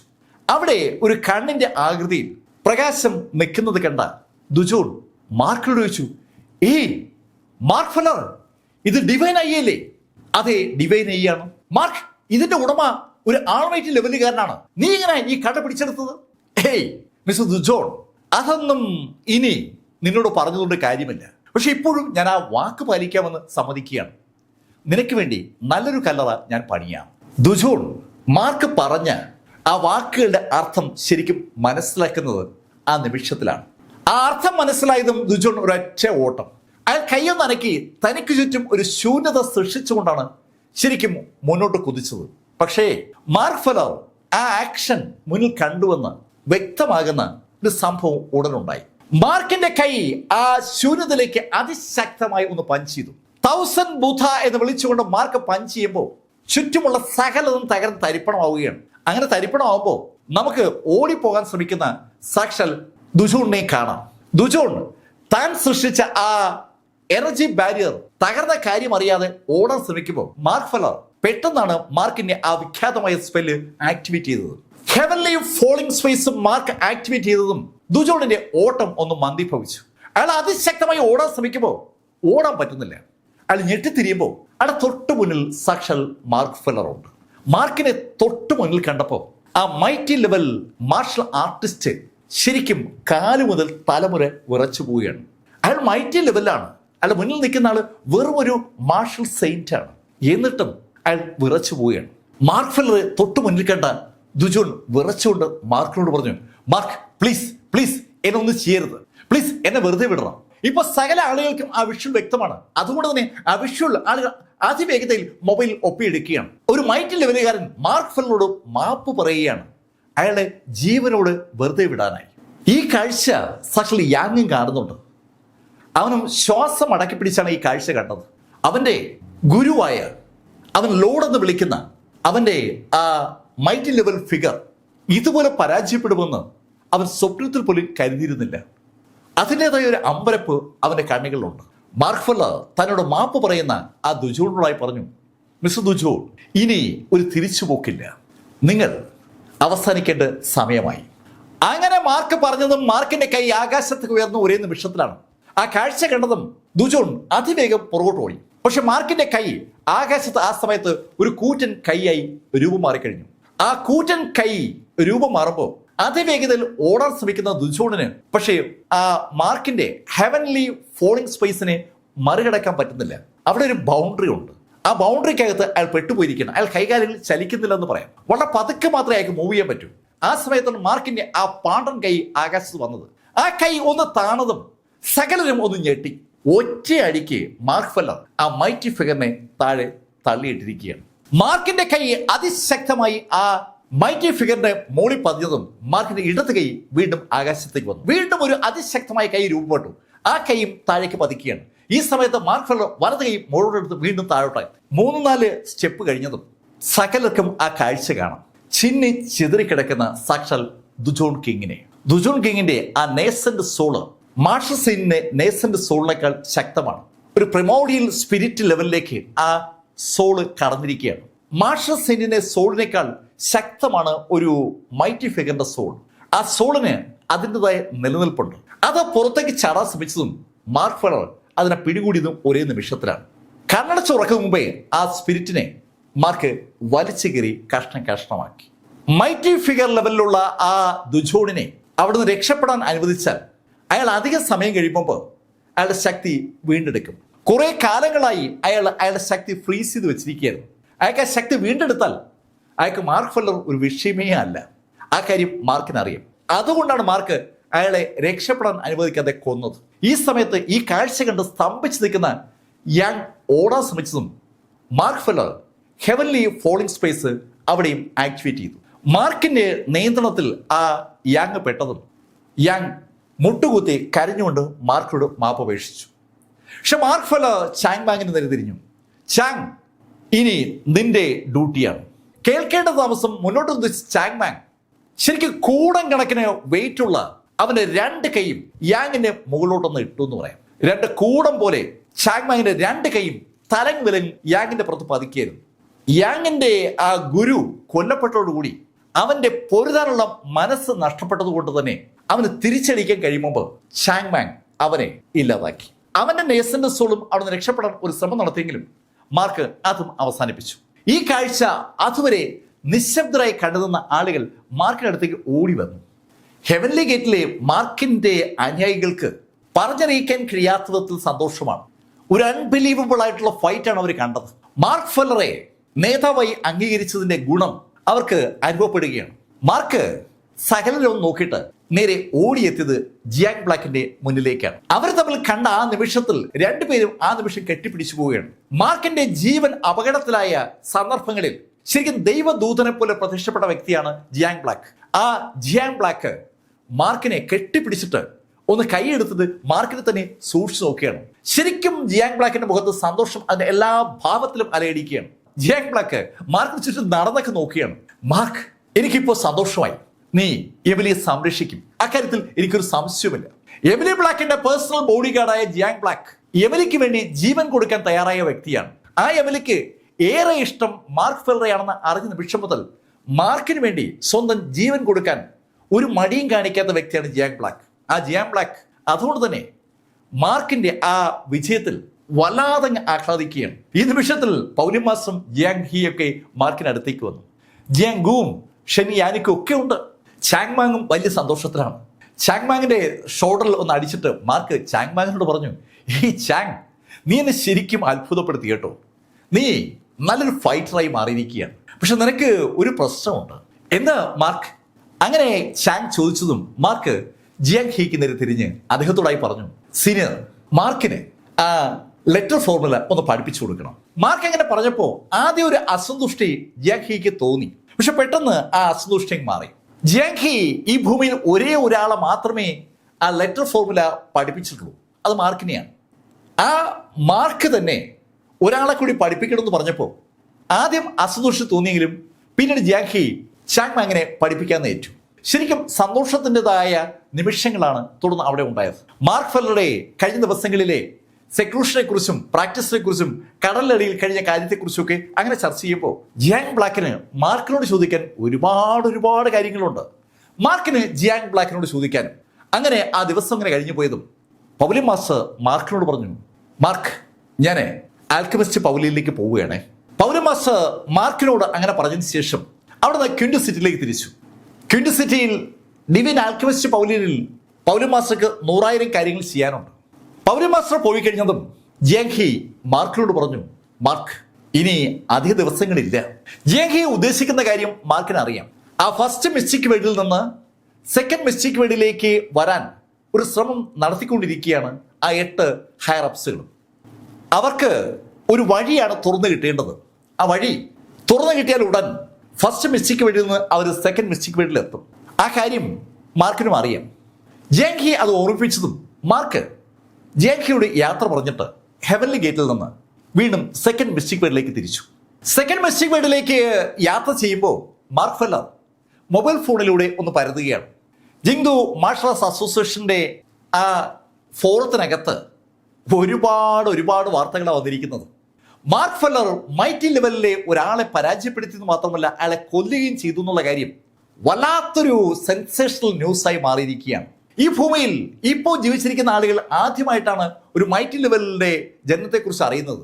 ആ മൈറ്റി ലെവലുകാരൻ മാർഷൽ സെയിന്റായ മാർക്കിനോട് തോൽക്കുകയും ജീവൻ നഷ്ടപ്പെടുത്തുകയും ചെയ്തിരിക്കുകയാണ്. സ്വാഭാവികമായും മാർക്ക് ലോക നമ്പർ 1 എന്ന് സകലരും പറയാതെ പറയുകയാണ്. ആ വാർത്തകളൊക്കെ വായിച്ചുകൊണ്ടിരിക്കുന്ന മാർക്കിന്റെ ദൃഷ്ടിയിൽ പെട്ടെന്ന് ഒരു പോസ്റ്റ് പെട്ടു. ആ പ്രവാചകന്റെ പുതിയ പ്രവചനമാണ്. ഹെവനും ഭൂമിയും തമ്മിലുള്ള പാത്ത് ഗാർഡിയനാണ് സീൽ ചെയ്തിരുന്നത്. ആ സീല് ഏതാനും നാളുകൾക്കകം പൂർണ്ണമായും ബ്രേക്ക് ആവുമെന്നാണ് പ്രവാചകന്റെ പ്രവചനം. അതിന്റെ അർത്ഥം ഹെവനിൽ നിന്ന് ഇഷ്ടംപോലെ ആളുകൾ ഭൂമിയിലേക്ക് വരുമെന്നാണ്.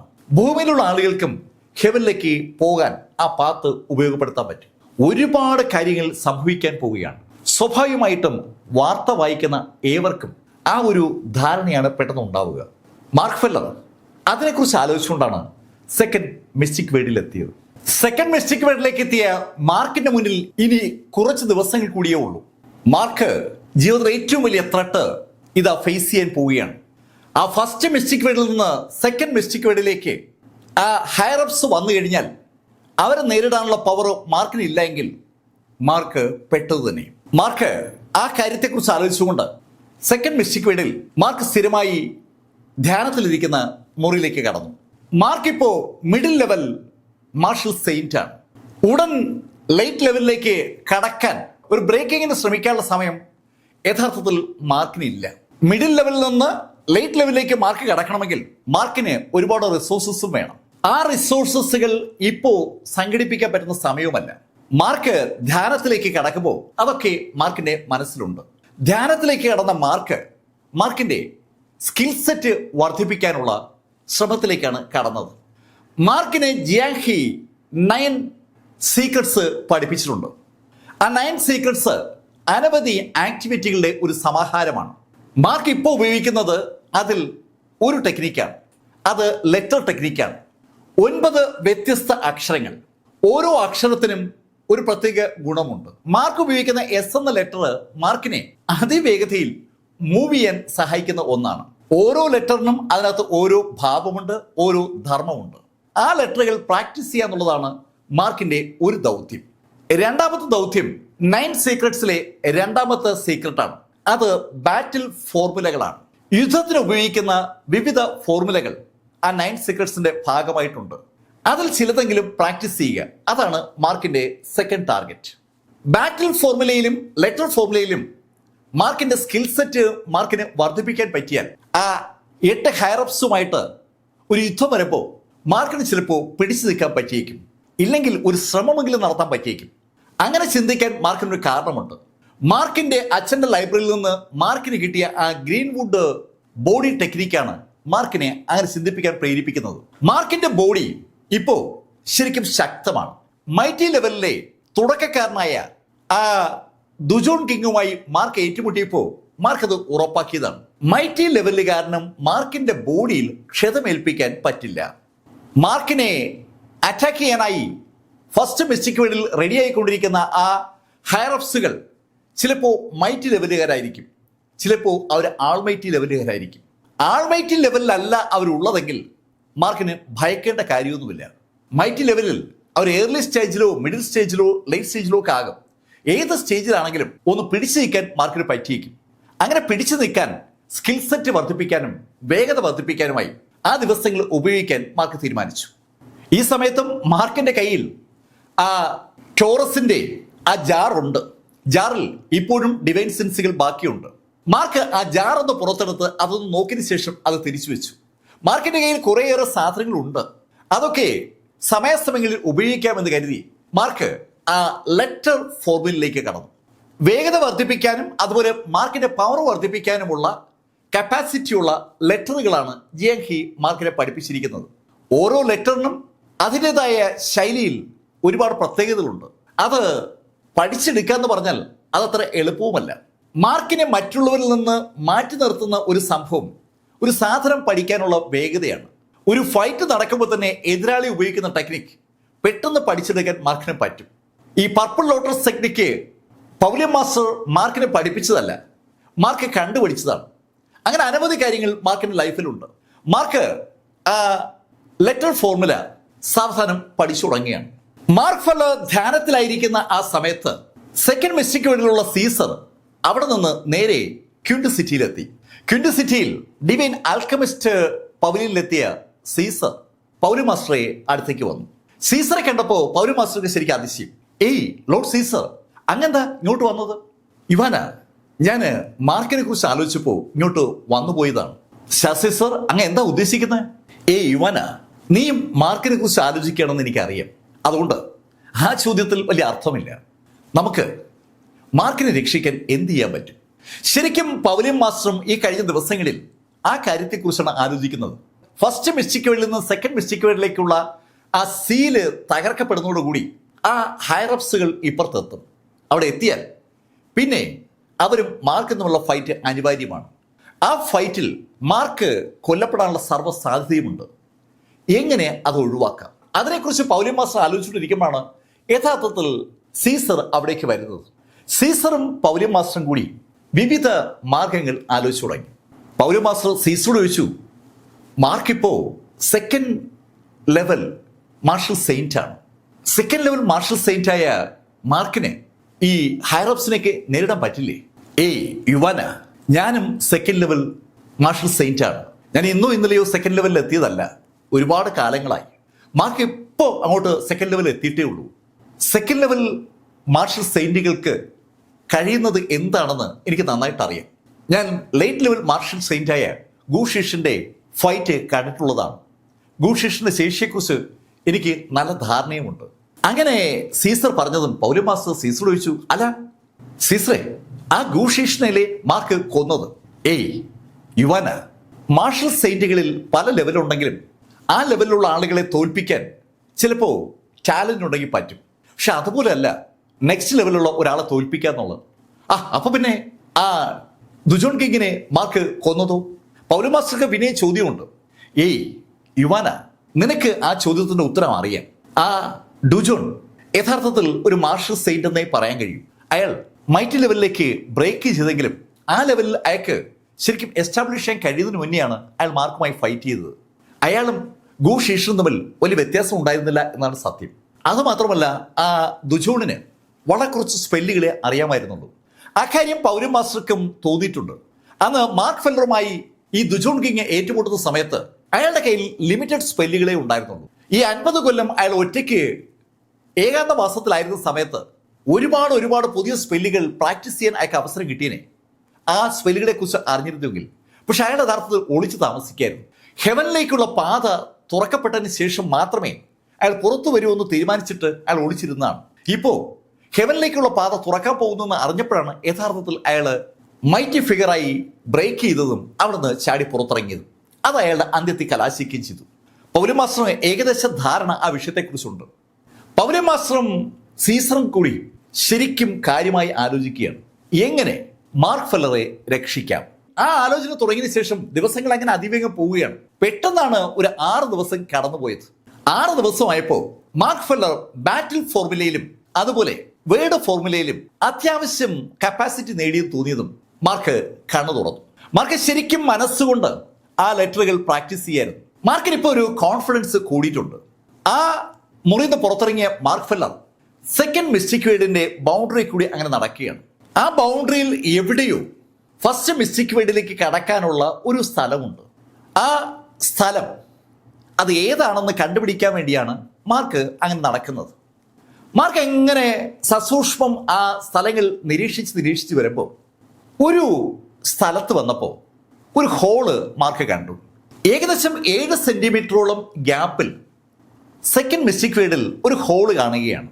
സെക്കൻഡ് മിസ്റ്റിക് വേർഡിന്റെ ചുറ്റും നമ്മൾ നോക്കുമ്പോൾ അവിടെ ഒന്നും ഒരു ഹോളും സാധാരണ കാണാറില്ല. ഹോൾ ഉണ്ടായാൽ ആ ഹോൾ വഴി സെക്കൻഡ് മിസ്റ്റിക് വേർഡിലെ സ്പിരിച്വൽ എനർജി പുറത്തേക്ക് എത്തും. അതുകൊണ്ട് തന്നെ പുറത്തുള്ള ആളുകൾ പെട്ടെന്ന് ആ ഹോൾ കണ്ടുപിടിക്കാൻ സാധ്യതയുണ്ട്. മാർക്ക് ഫെല്ലർ കണ്ട ആ ഹോള് മാർക്കിൽ കൗതുകം ഉണ്ടാക്കിയപ്പോൾ മാർക്ക് ആ ഹോളിനടുത്തേക്ക് കുനിഞ്ഞ് കണ്ണുകൊണ്ട് ആ ഹോളിലൂടെ പതുക്കെ അകത്തേക്ക് നോക്കി തുടങ്ങി. ആ ഹോളിലൂടെ മാർക്ക് എങ്ങനെ നോക്കുമ്പോൾ അങ്ങ് വിദൂരത്തിലായി ഒരു കുഞ്ഞു പ്രകാശം മാർക്കിനെ കാണാൻ പറ്റുന്നുണ്ട്. മാർക്കിന്റെ ആ ഡിവൈൻ ഐ ഉപയോഗിച്ച് ആ ഹോളിലൂടെ ഒന്ന് നോക്കി. അതെ, ആ ഹോളിന്റെ അറ്റത്ത് ഒരു പ്രകാശമുണ്ട്. മാർക്ക് കാണുന്ന ആ പ്രകാശം ശരിക്കും ഒത്തിരി ദൂരത്താണ്. അത്രയും ദൂരം ആ ഭാഗത്ത് ആ സെക്കൻഡ് മിസ്റ്റിക് വേൾഡിന്റെ മതിലുണ്ടെന്നാണ് അതിന്റെ അർത്ഥം. സെക്കൻഡ് മിസ്റ്റിക് വേൾഡിന് ചുറ്റുമുള്ള അതിരിനെ നമുക്ക് മതിൽ തന്നെ വിളിക്കാം. മാർക്ക് ഒന്നുകൂടി ആ ഡിവൈൻ ഐ ഉപയോഗിച്ച് ആ ഹോളിലൂടെ നോക്കാൻ ശ്രമിച്ചപ്പോൾ ആ ഹോളിന്റെ അപ്പുറത്തുനിന്ന് ഒരു ശബ്ദം മാർക്ക് കേട്ടു. മാർക്ക് ചെവി വട്ടം പിടിക്കുമ്പോൾ മറുഭാഗത്ത് ആരൊക്കെയോ സംസാരിക്കുന്ന ശബ്ദം മാർക്ക് കേൾക്കുകയാണ്. റോഡിലൂടെ പോകുന്ന ആരോ ആ ഹോളിന്റെ അടുത്തുനിന്ന് സംസാരിക്കുകയാണെന്ന് അത് കേട്ടപ്പോൾ മാർക്കിന് തോന്നുകയും ചെയ്തു. മാർക്ക് അവർ പറയുന്നത് എന്താണെന്ന് അറിയാൻ വേണ്ടി ചെവി വട്ടം പിടിക്കുമ്പോൾ അത്ഭുതകരമായ ഒരു സംഭാഷണം മാർക്ക് കേട്ടു. ഈ ഫസ്റ്റ് മിസ്റ്റിക് വേർഡിൽ നിന്ന് നമ്മൾ എന്ന് പുറത്തിറങ്ങുന്നോ അന്ന് അവന്റെ അന്ത്യമാണ് ആ മാർക്ക് ഫെല്ലറുടെ. ഫസ്റ്റ് മിസ്റ്റിക് വേർഡിൽ നിന്ന് മാർക്ക് എന്ന് കേട്ടപ്പോൾ ശരിക്കും മാർക്ക് ഞെട്ടി എന്ന് തന്നെ പറയാം. മാർക്ക് ഒരിക്കലും പ്രതീക്ഷിക്കാതിരുന്ന ഒരു സ്ഥലത്ത് ഇതാ മാർക്ക് ആ യാഥാർത്ഥ്യം തിരിച്ചറിയുകയാണ്. ആ ഹോളിന് അപ്പുറത്തുള്ളത് ശരിക്കും ഫസ്റ്റ് മിസ്റ്റിക് വേൾഡാണ്. ആ ഫസ്റ്റ് മിസ്റ്റിക് വേൾഡിന് അകത്തുള്ള ആളുകൾ സംസാരിക്കുന്നത് മാർക്കിനെ കുറിച്ചാണ്. മാർക്കിനെ കുറിച്ച് സംസാരിക്കാൻ സാധാരണഗതിയിൽ സാധ്യതയുള്ളത് ആ ഹയറപ്സ് ആണ്. മാർക്ക് വർദ്ധിത ആവേശത്തോടുകൂടി അവരുടെ സംഭാഷണം ശ്രദ്ധിച്ചു തുടങ്ങി. അപ്പോ മാർക്ക് ഒരു സ്ത്രീ ശബ്ദം കേട്ടു.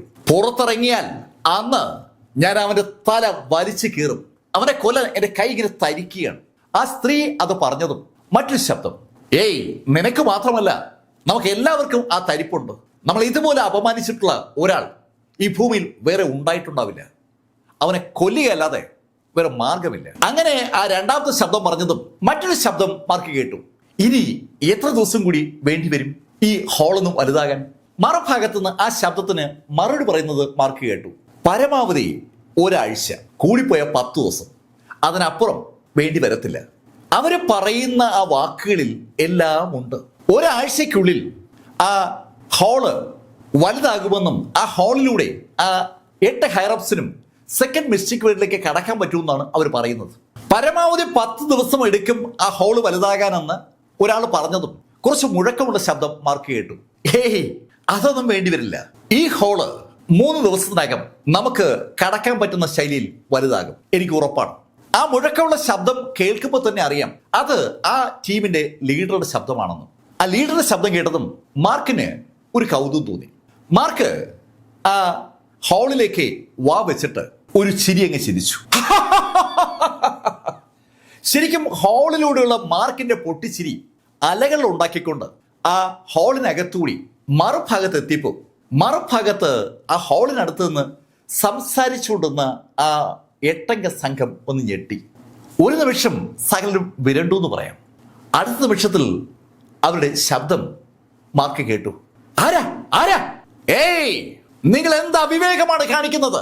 അങ്ങനെ മാർക്ക് ചോദിച്ചതും മറുഭാഗത്തു നിന്ന് അമ്പരപ്പിൽ കലർന്ന ഒരു ശബ്ദം മാർക്ക് കേൾക്കുകയാണ്. അയ്യോ ഞങ്ങൾ എന്താ വിവേകം കാണിച്ചു എന്നാ അങ്ങ് ചോദിക്കുന്നത്? ആ ശബ്ദം കേട്ടപ്പോൾ തന്നെ മാർക്കിന് ഒരു കാര്യം ബോധ്യമായി.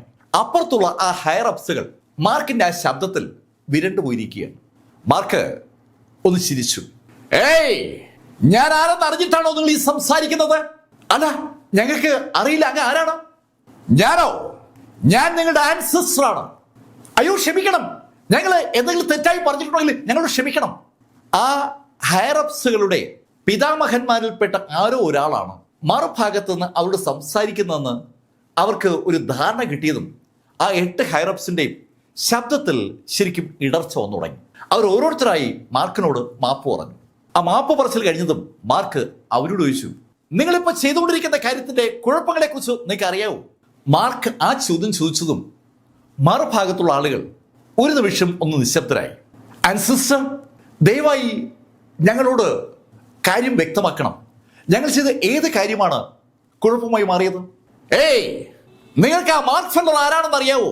ആ ചോദ്യം മാർക്ക് ചോദിച്ചതും മറുഭാഗത്തു നിന്ന് ഉടൻ തന്നെ ഉത്തരം വന്നു. അത് ഞങ്ങൾക്ക് അറിയാം, മാർക്ക് ഫെല്ലർ ഗാർഡിയന്റെ മകനാണ്. എന്നിട്ടാണോ നിങ്ങൾ മാർക്ക് ഫെല്ലർ വേട്ടയാടുന്നത്? ആൻഡ് സിസ്റ്റർ ക്ഷമിക്കണം, ഗാർഡിയന്റെ മകനാണെങ്കിലും അവന് ശരിക്കും അഹങ്കാരമാണ്. അവൻ ഞങ്ങളുടെ എല്ലാ സംവിധാനങ്ങളെയും പൊളിച്ചു. അവനെ ജീവിക്കാൻ അനുവദിക്കുന്നത് ശരിയാകില്ല. ആൻഡ് സിസ്റ്റർ ദയവായി ആ കാര്യം അങ്ങ് ഉൾക്കൊള്ളണം. മറുഭാഗത്തുനിന്ന് മാർക്ക് ഫെല്ലറെ കൊല്ലാൻ വേണ്ടിയുള്ള കാരണത്തെക്കുറിച്ച് അവർ പറഞ്ഞപ്പോൾ മാർക്ക് അവരോട് ചോദിച്ചു, ഏയ് അങ്ങനെ ചെയ്താൽ അത് ഉണ്ടാക്കുന്ന ബുദ്ധിമുട്ടിനെ കുറിച്ച് നിങ്ങൾക്ക് അറിയാവോ? ആൻഡ് സിസ്റ്റർ, മാർക്ക് ഫെല്ലറുടെ പിതാവ് ഗാർഡിയൻ ആണെങ്കിലും അദ്ദേഹം ഇത്തരം കാര്യങ്ങളിൽ ഇടപെടുന്ന ആളല്ല. ഒരു തരത്തിലും അദ്ദേഹം ഈ ഭൂമിയിലെ മനുഷ്യന്മാർ തമ്മിലുള്ള ഏറ്റുമുട്ടലിൽ ഇടപെടില്ല. ആ കാര്യം ഞങ്ങൾക്ക് ഉറപ്പാണ്. അദ്ദേഹത്തിന്റെ മകനെതിരായി നമ്മൾ എന്ത് ചെയ്താലും അദ്ദേഹം ഇടപെടില്ല.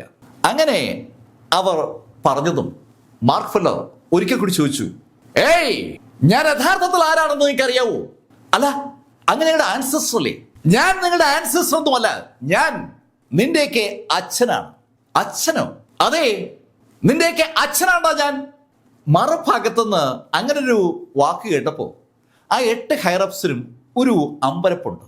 പെട്ടെന്ന് അതിലൊരാൾ കൂടെ നിൽക്കുന്ന ആളുകളെ ഒന്ന് നോക്കിയിട്ട് ആ ഹോളോട് വിളിച്ചു ചോദിച്ചു, നീ മാർക്ക് ഫെല്ലർ അല്ലേ? മാർക്കിന്റെ ശബ്ദം നേരത്തെ കേട്ട് പരിചയമുള്ള ആ വ്യക്തി മാർക്കുമായി ആ ഡിവൈൻ സെൻസ് ഉപയോഗിച്ച് ഏറ്റുമുട്ടിയ കക്ഷിയാണ്. അയാള് അങ്ങനെ ചോദിച്ചതും മാർക്ക് ചിരിച്ചു. നിങ്ങൾക്ക് എന്റെ പേര് കേൾക്കുമ്പോൾ ഭയമുണ്ടല്ലേ? ഭയമോ? ഞങ്ങൾക്ക് എന്ത് ഭയം? മാർക്ക്, ഈ ഹോള് 2-3 ദിവസം കഴിയുമ്പോൾ ഞങ്ങൾക്ക് കടന്നു വരാൻ കഴിയുന്ന ശൈലിയിൽ വലിപ്പം വയ്ക്കും. അതുവരെയുള്ളൂ മാർക്ക് നിനക്ക് ലൈഫ്. നിന്നെ ഞങ്ങൾ എന്താണ് ചെയ്യാൻ പോകുന്നതെന്ന് നിനക്ക് അറിയാമോ? അങ്ങനെ മാർക്കിനോട് അവർ ആ ചോദ്യം ചോദിച്ചതും മാർക്ക് അവന്മാരോടായി പറഞ്ഞു, ഞാനും വെയിറ്റ് ചെയ്യുന്നത് ആ ദിവസത്തിന് വേണ്ടിയാണ്. ആ ഹോൾ അങ്ങോട്ട് വലുതാകുമ്പോ ഞാൻ അങ്ങോട്ടെങ്കിലും വരും. അവിടെ വന്നാൽ നിങ്ങളെ 8 ഞാൻ തറയിലിട്ട് ചവിട്ടി പൊട്ടിക്കുന്നത് നിങ്ങൾക്ക് പരസ്പരം കാണാൻ പറ്റും. നിന്റെയൊക്കെ തല ചവിട്ടി ചിതറുമ്പോണ്ടല്ലോ, ഓ എന്ത് രസമായിരിക്കും. മാർക്ക് അങ്ങനെ പറഞ്ഞതും ആ 8 ഹയർപ്സിനും ശരിക്കും ദേഷ്യം വരികയാണ്. അവര് വലിയ സംഭവമാണെന്ന് സ്വയം വിശ്വസിക്കുന്ന ആളുകളാണല്ലോ. സ്വാഭാവികമായിട്ടും ദേഷ്യത്തോടെ അവർ മാർക്കിനോട് പറഞ്ഞു, എടാ മാർക്ക്, നിന്നെ ഇപ്പൊ കിട്ടിയാ നിന്നെ ഇപ്പൊ ഞങ്ങള് പോടോ, വിവരമില്ലാത്തവന്മാര്, മണ്ടന്മാര്, ബുദ്ധൂസുകൾ, നിന്നെയൊക്കെ കൈ കിട്ടിയാൽ സത്യത്തിൽ നിന്നെയൊക്കെ കാലിൽ തൂക്കിയെടുത്ത് തറയിലടിക്കും. മാർക്ക് പല ഡയലോഗ് ഇവിടെ നിന്ന് പറയും, മറുഭാഗത്തു നിന്ന് അവന്മാരും ഡയലോഗ് പറയും. അത്രയായപ്പോ മാർക്ക് ആ ദൂരത്തിലുള്ള ഒന്ന് ഉറക്ക കൂവിന് ശേഷം തിരിച്ച് ചിരിച്ചുകൊണ്ട് നടക്കുകയാണ്. മാർക്ക് നടന്ന് കുറച്ച് മുന്നിലേക്ക് വന്നപ്പോ മാർക്കിന്റെ മുന്നിൽ സാക്ഷാൽ സീസർ വന്നുപെട്ടു. പെട്ടെന്ന് സീസറിനെ കണ്ടപ്പോ മാർക്കിന്റെ അതിശയം, ഏയ് സീസർ, എന്താ ഇവിടെ? മാർക്ക്, ഇവിടെ അല്ലാതെ ഞാൻ എവിടെ പോവുക? അത് ഞാൻ മറന്നുപോയി. അങ്ങനെ മാർക്ക് പറഞ്ഞതും സീസർ മാർക്കിനോട് പറഞ്ഞു, മാർക്ക്, ഞാൻ നിന്നെ തേടി വന്നതാണ്. ഏതാ സീസർ? മാർക്ക്, ഇപ്പൊ തന്നെ നീ ഇവിടുന്ന് പോയാൽ ഒരു കാര്യം കിട്ടും. എന്ത് കാര്യം? മാർക്ക്, ഒരു ഡിവൈൻ ആർട്ടിഫാക്റ്റ് ഒരു സ്ഥലത്തുള്ള കാര്യം ഞാൻ അറിഞ്ഞു. ആ ഡിവൈൻ ആർട്ടിഫാക്റ്റ് ഉണ്ടെങ്കിൽ ആ ഹയർ-അപ്സിനെ നേരിടാൻ നിനക്ക് എളുപ്പം പറ്റും. ഡിവൈൻ ആർട്ടിഫാക്റ്റോ? എവിടെ? മാർക്ക്, അതൊക്കെ ഉണ്ട്. ഇവിടുന്ന് കുറച്ച് ദൂരെയുള്ള ഒരു സ്ഥലത്താണ്. അവിടേക്ക് പോകാൻ ഞാൻ എല്ലാം ഏർപ്പാട് ചെയ്തിട്ടുണ്ട്. അങ്ങനെ സീസർ പറയുമ്പോഴാണ് മാർക്ക് യഥാർത്ഥത്തിൽ പൗലി മാസ്റ്റർ കാണുന്നത്. മാർക്ക് പൗലി മാസ്റ്റർ മുഖത്തേക്ക് നോക്കിയതും പൗലി മാസ്റ്റർ മാർക്കിനോട് പറഞ്ഞു, മാർക്ക്, നീ സീസർ പറയുമ്പോൾ ചെയ്, എത്രയും പെട്ടെന്ന് ആ ഡിവൈൻ ആർട്ടിഫാക്റ്റ് സംഘടിപ്പിക്കാൻ നോക്ക്. പൗലി മാസ്റ്റർ അങ്ങനെ പറഞ്ഞതും മാർക്ക് പൗലി മാസ്റ്ററോട് ചോദിച്ചു, അല്ല അതിപ്പോ എവിടെയാണെന്ന് അറിയുന്നത് ഞാൻ എങ്ങനെ സംഘടിപ്പിക്കാം?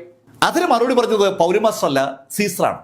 സീസർ മാർക്കിനോട് പറഞ്ഞു, മാർക്ക്, അതല്ലേ ഞാൻ നേരത്തെ പറഞ്ഞത്, അതൊക്കെ ഞാൻ നോക്കിയിട്ടുണ്ടെന്ന്. അങ്ങനെ അവർ സംസാരിക്കുമ്പോഴേക്കും അവരടുത്തേക്ക് ഒരു കാറ് ഒഴുകിയെത്തുകയാണ്.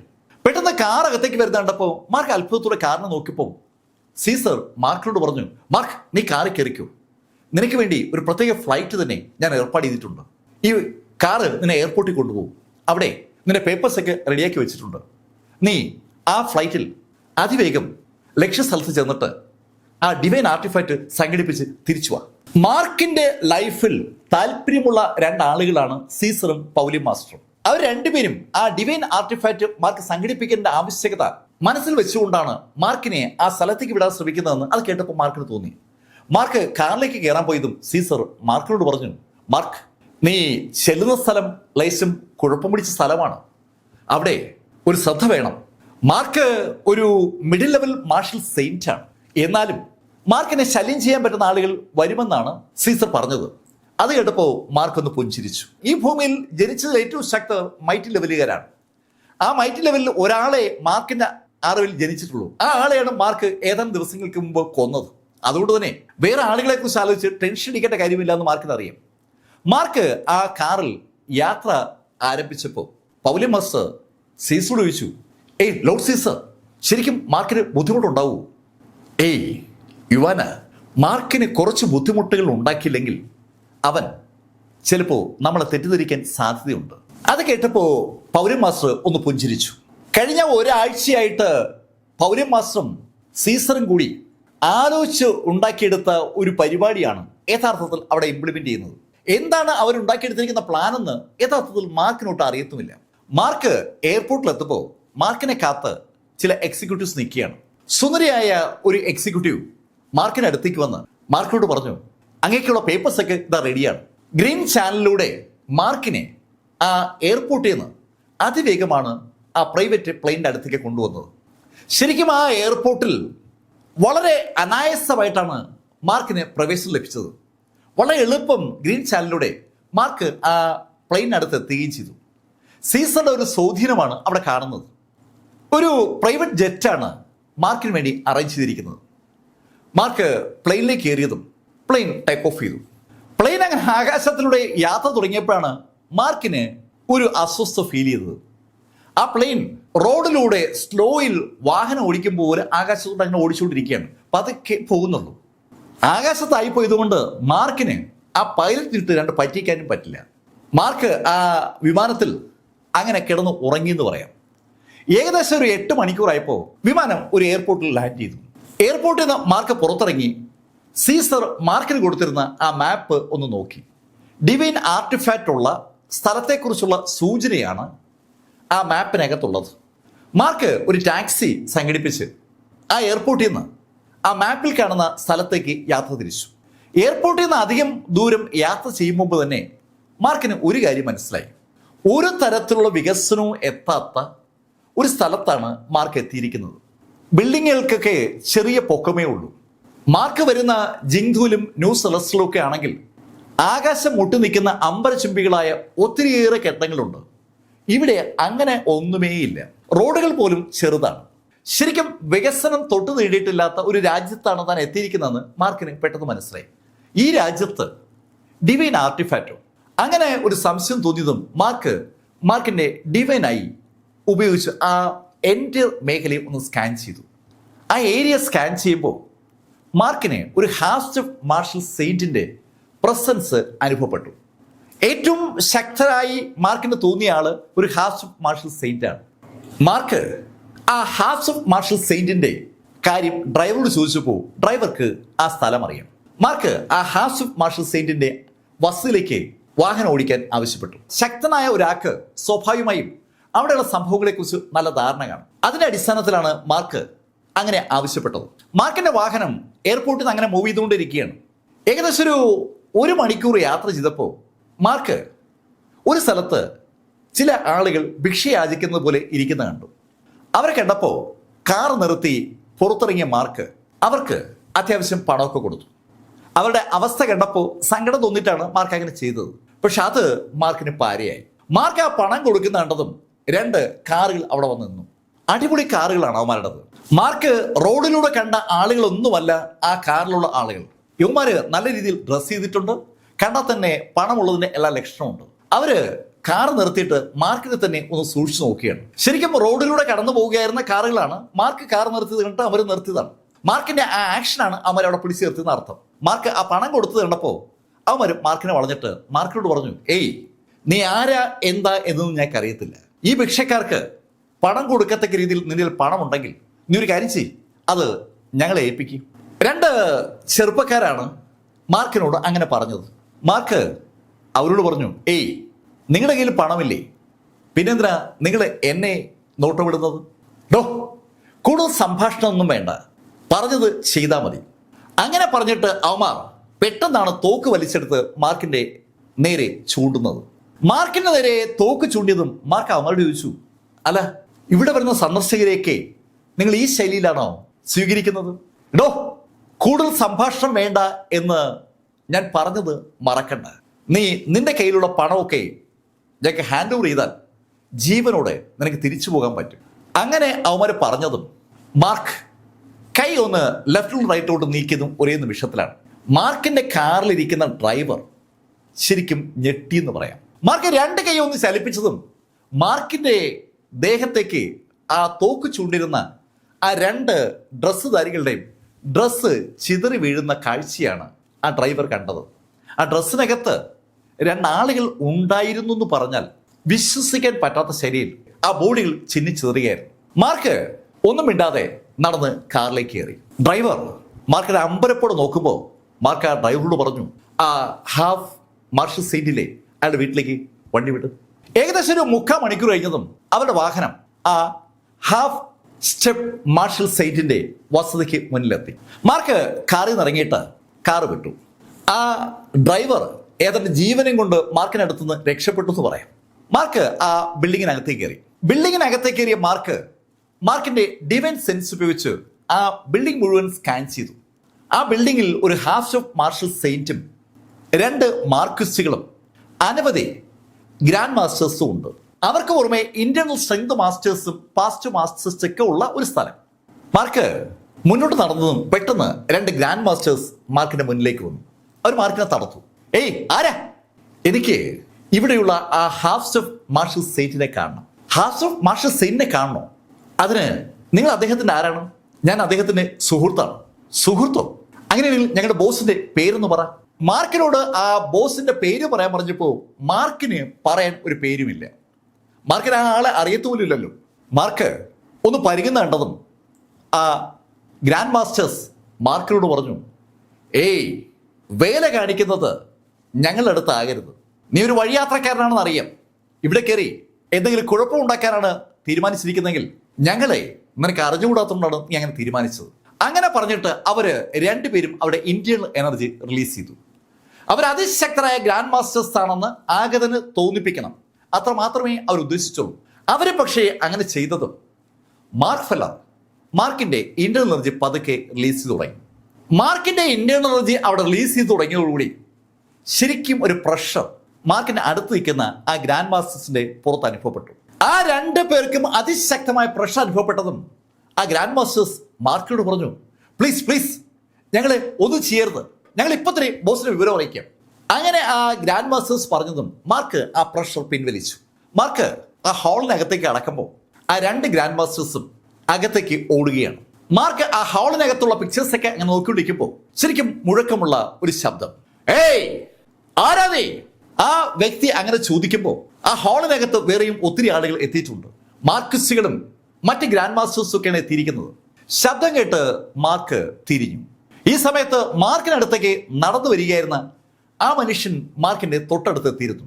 തിരിഞ്ഞ മാർക്കിനെ കണ്ടതും ആ മനുഷ്യൻ ശരിക്കും സ്റ്റക്കായി അങ്ങ് നിന്നു പോവുകയാണ്. മാർക്ക് ഫെല്ലറും ഏതാനും സ്റ്റക്കായി പോയി. നല്ല വെളുത്ത തലമുടിയുള്ള ഉറച്ച ബോഡിയുള്ള സുമുഖനായ ആ ചെറുപ്പക്കാരനെ കണ്ട മാർക്ക് അറിയാതെ വിളിച്ചു പോവുകയാണ്, നീ ഇവിടെ? അങ്ങനെ മാർക്ക് ചോദിച്ചതും നീൽ ഫ്ലോമിംഗ് ചാടി മാർക്കിനെ കെട്ടിപ്പിടിച്ചതും അതേ നിമിഷത്തിലാണ്. മാർക്കിനെ നീൽ ഫ്ലോമിംഗ് കെട്ടിപ്പിടിക്കുമ്പോൾ മാർക്കും നീൽ ഫ്ലോമിങ്ങിനെ ആലിംഗനം ചെയ്യുകയാണ്. അല്പ സമയം വേണ്ടി വന്നു അവർക്ക് രണ്ടുപേർക്കും സ്വബോധത്തിലേക്ക് മടങ്ങി വരാൻ.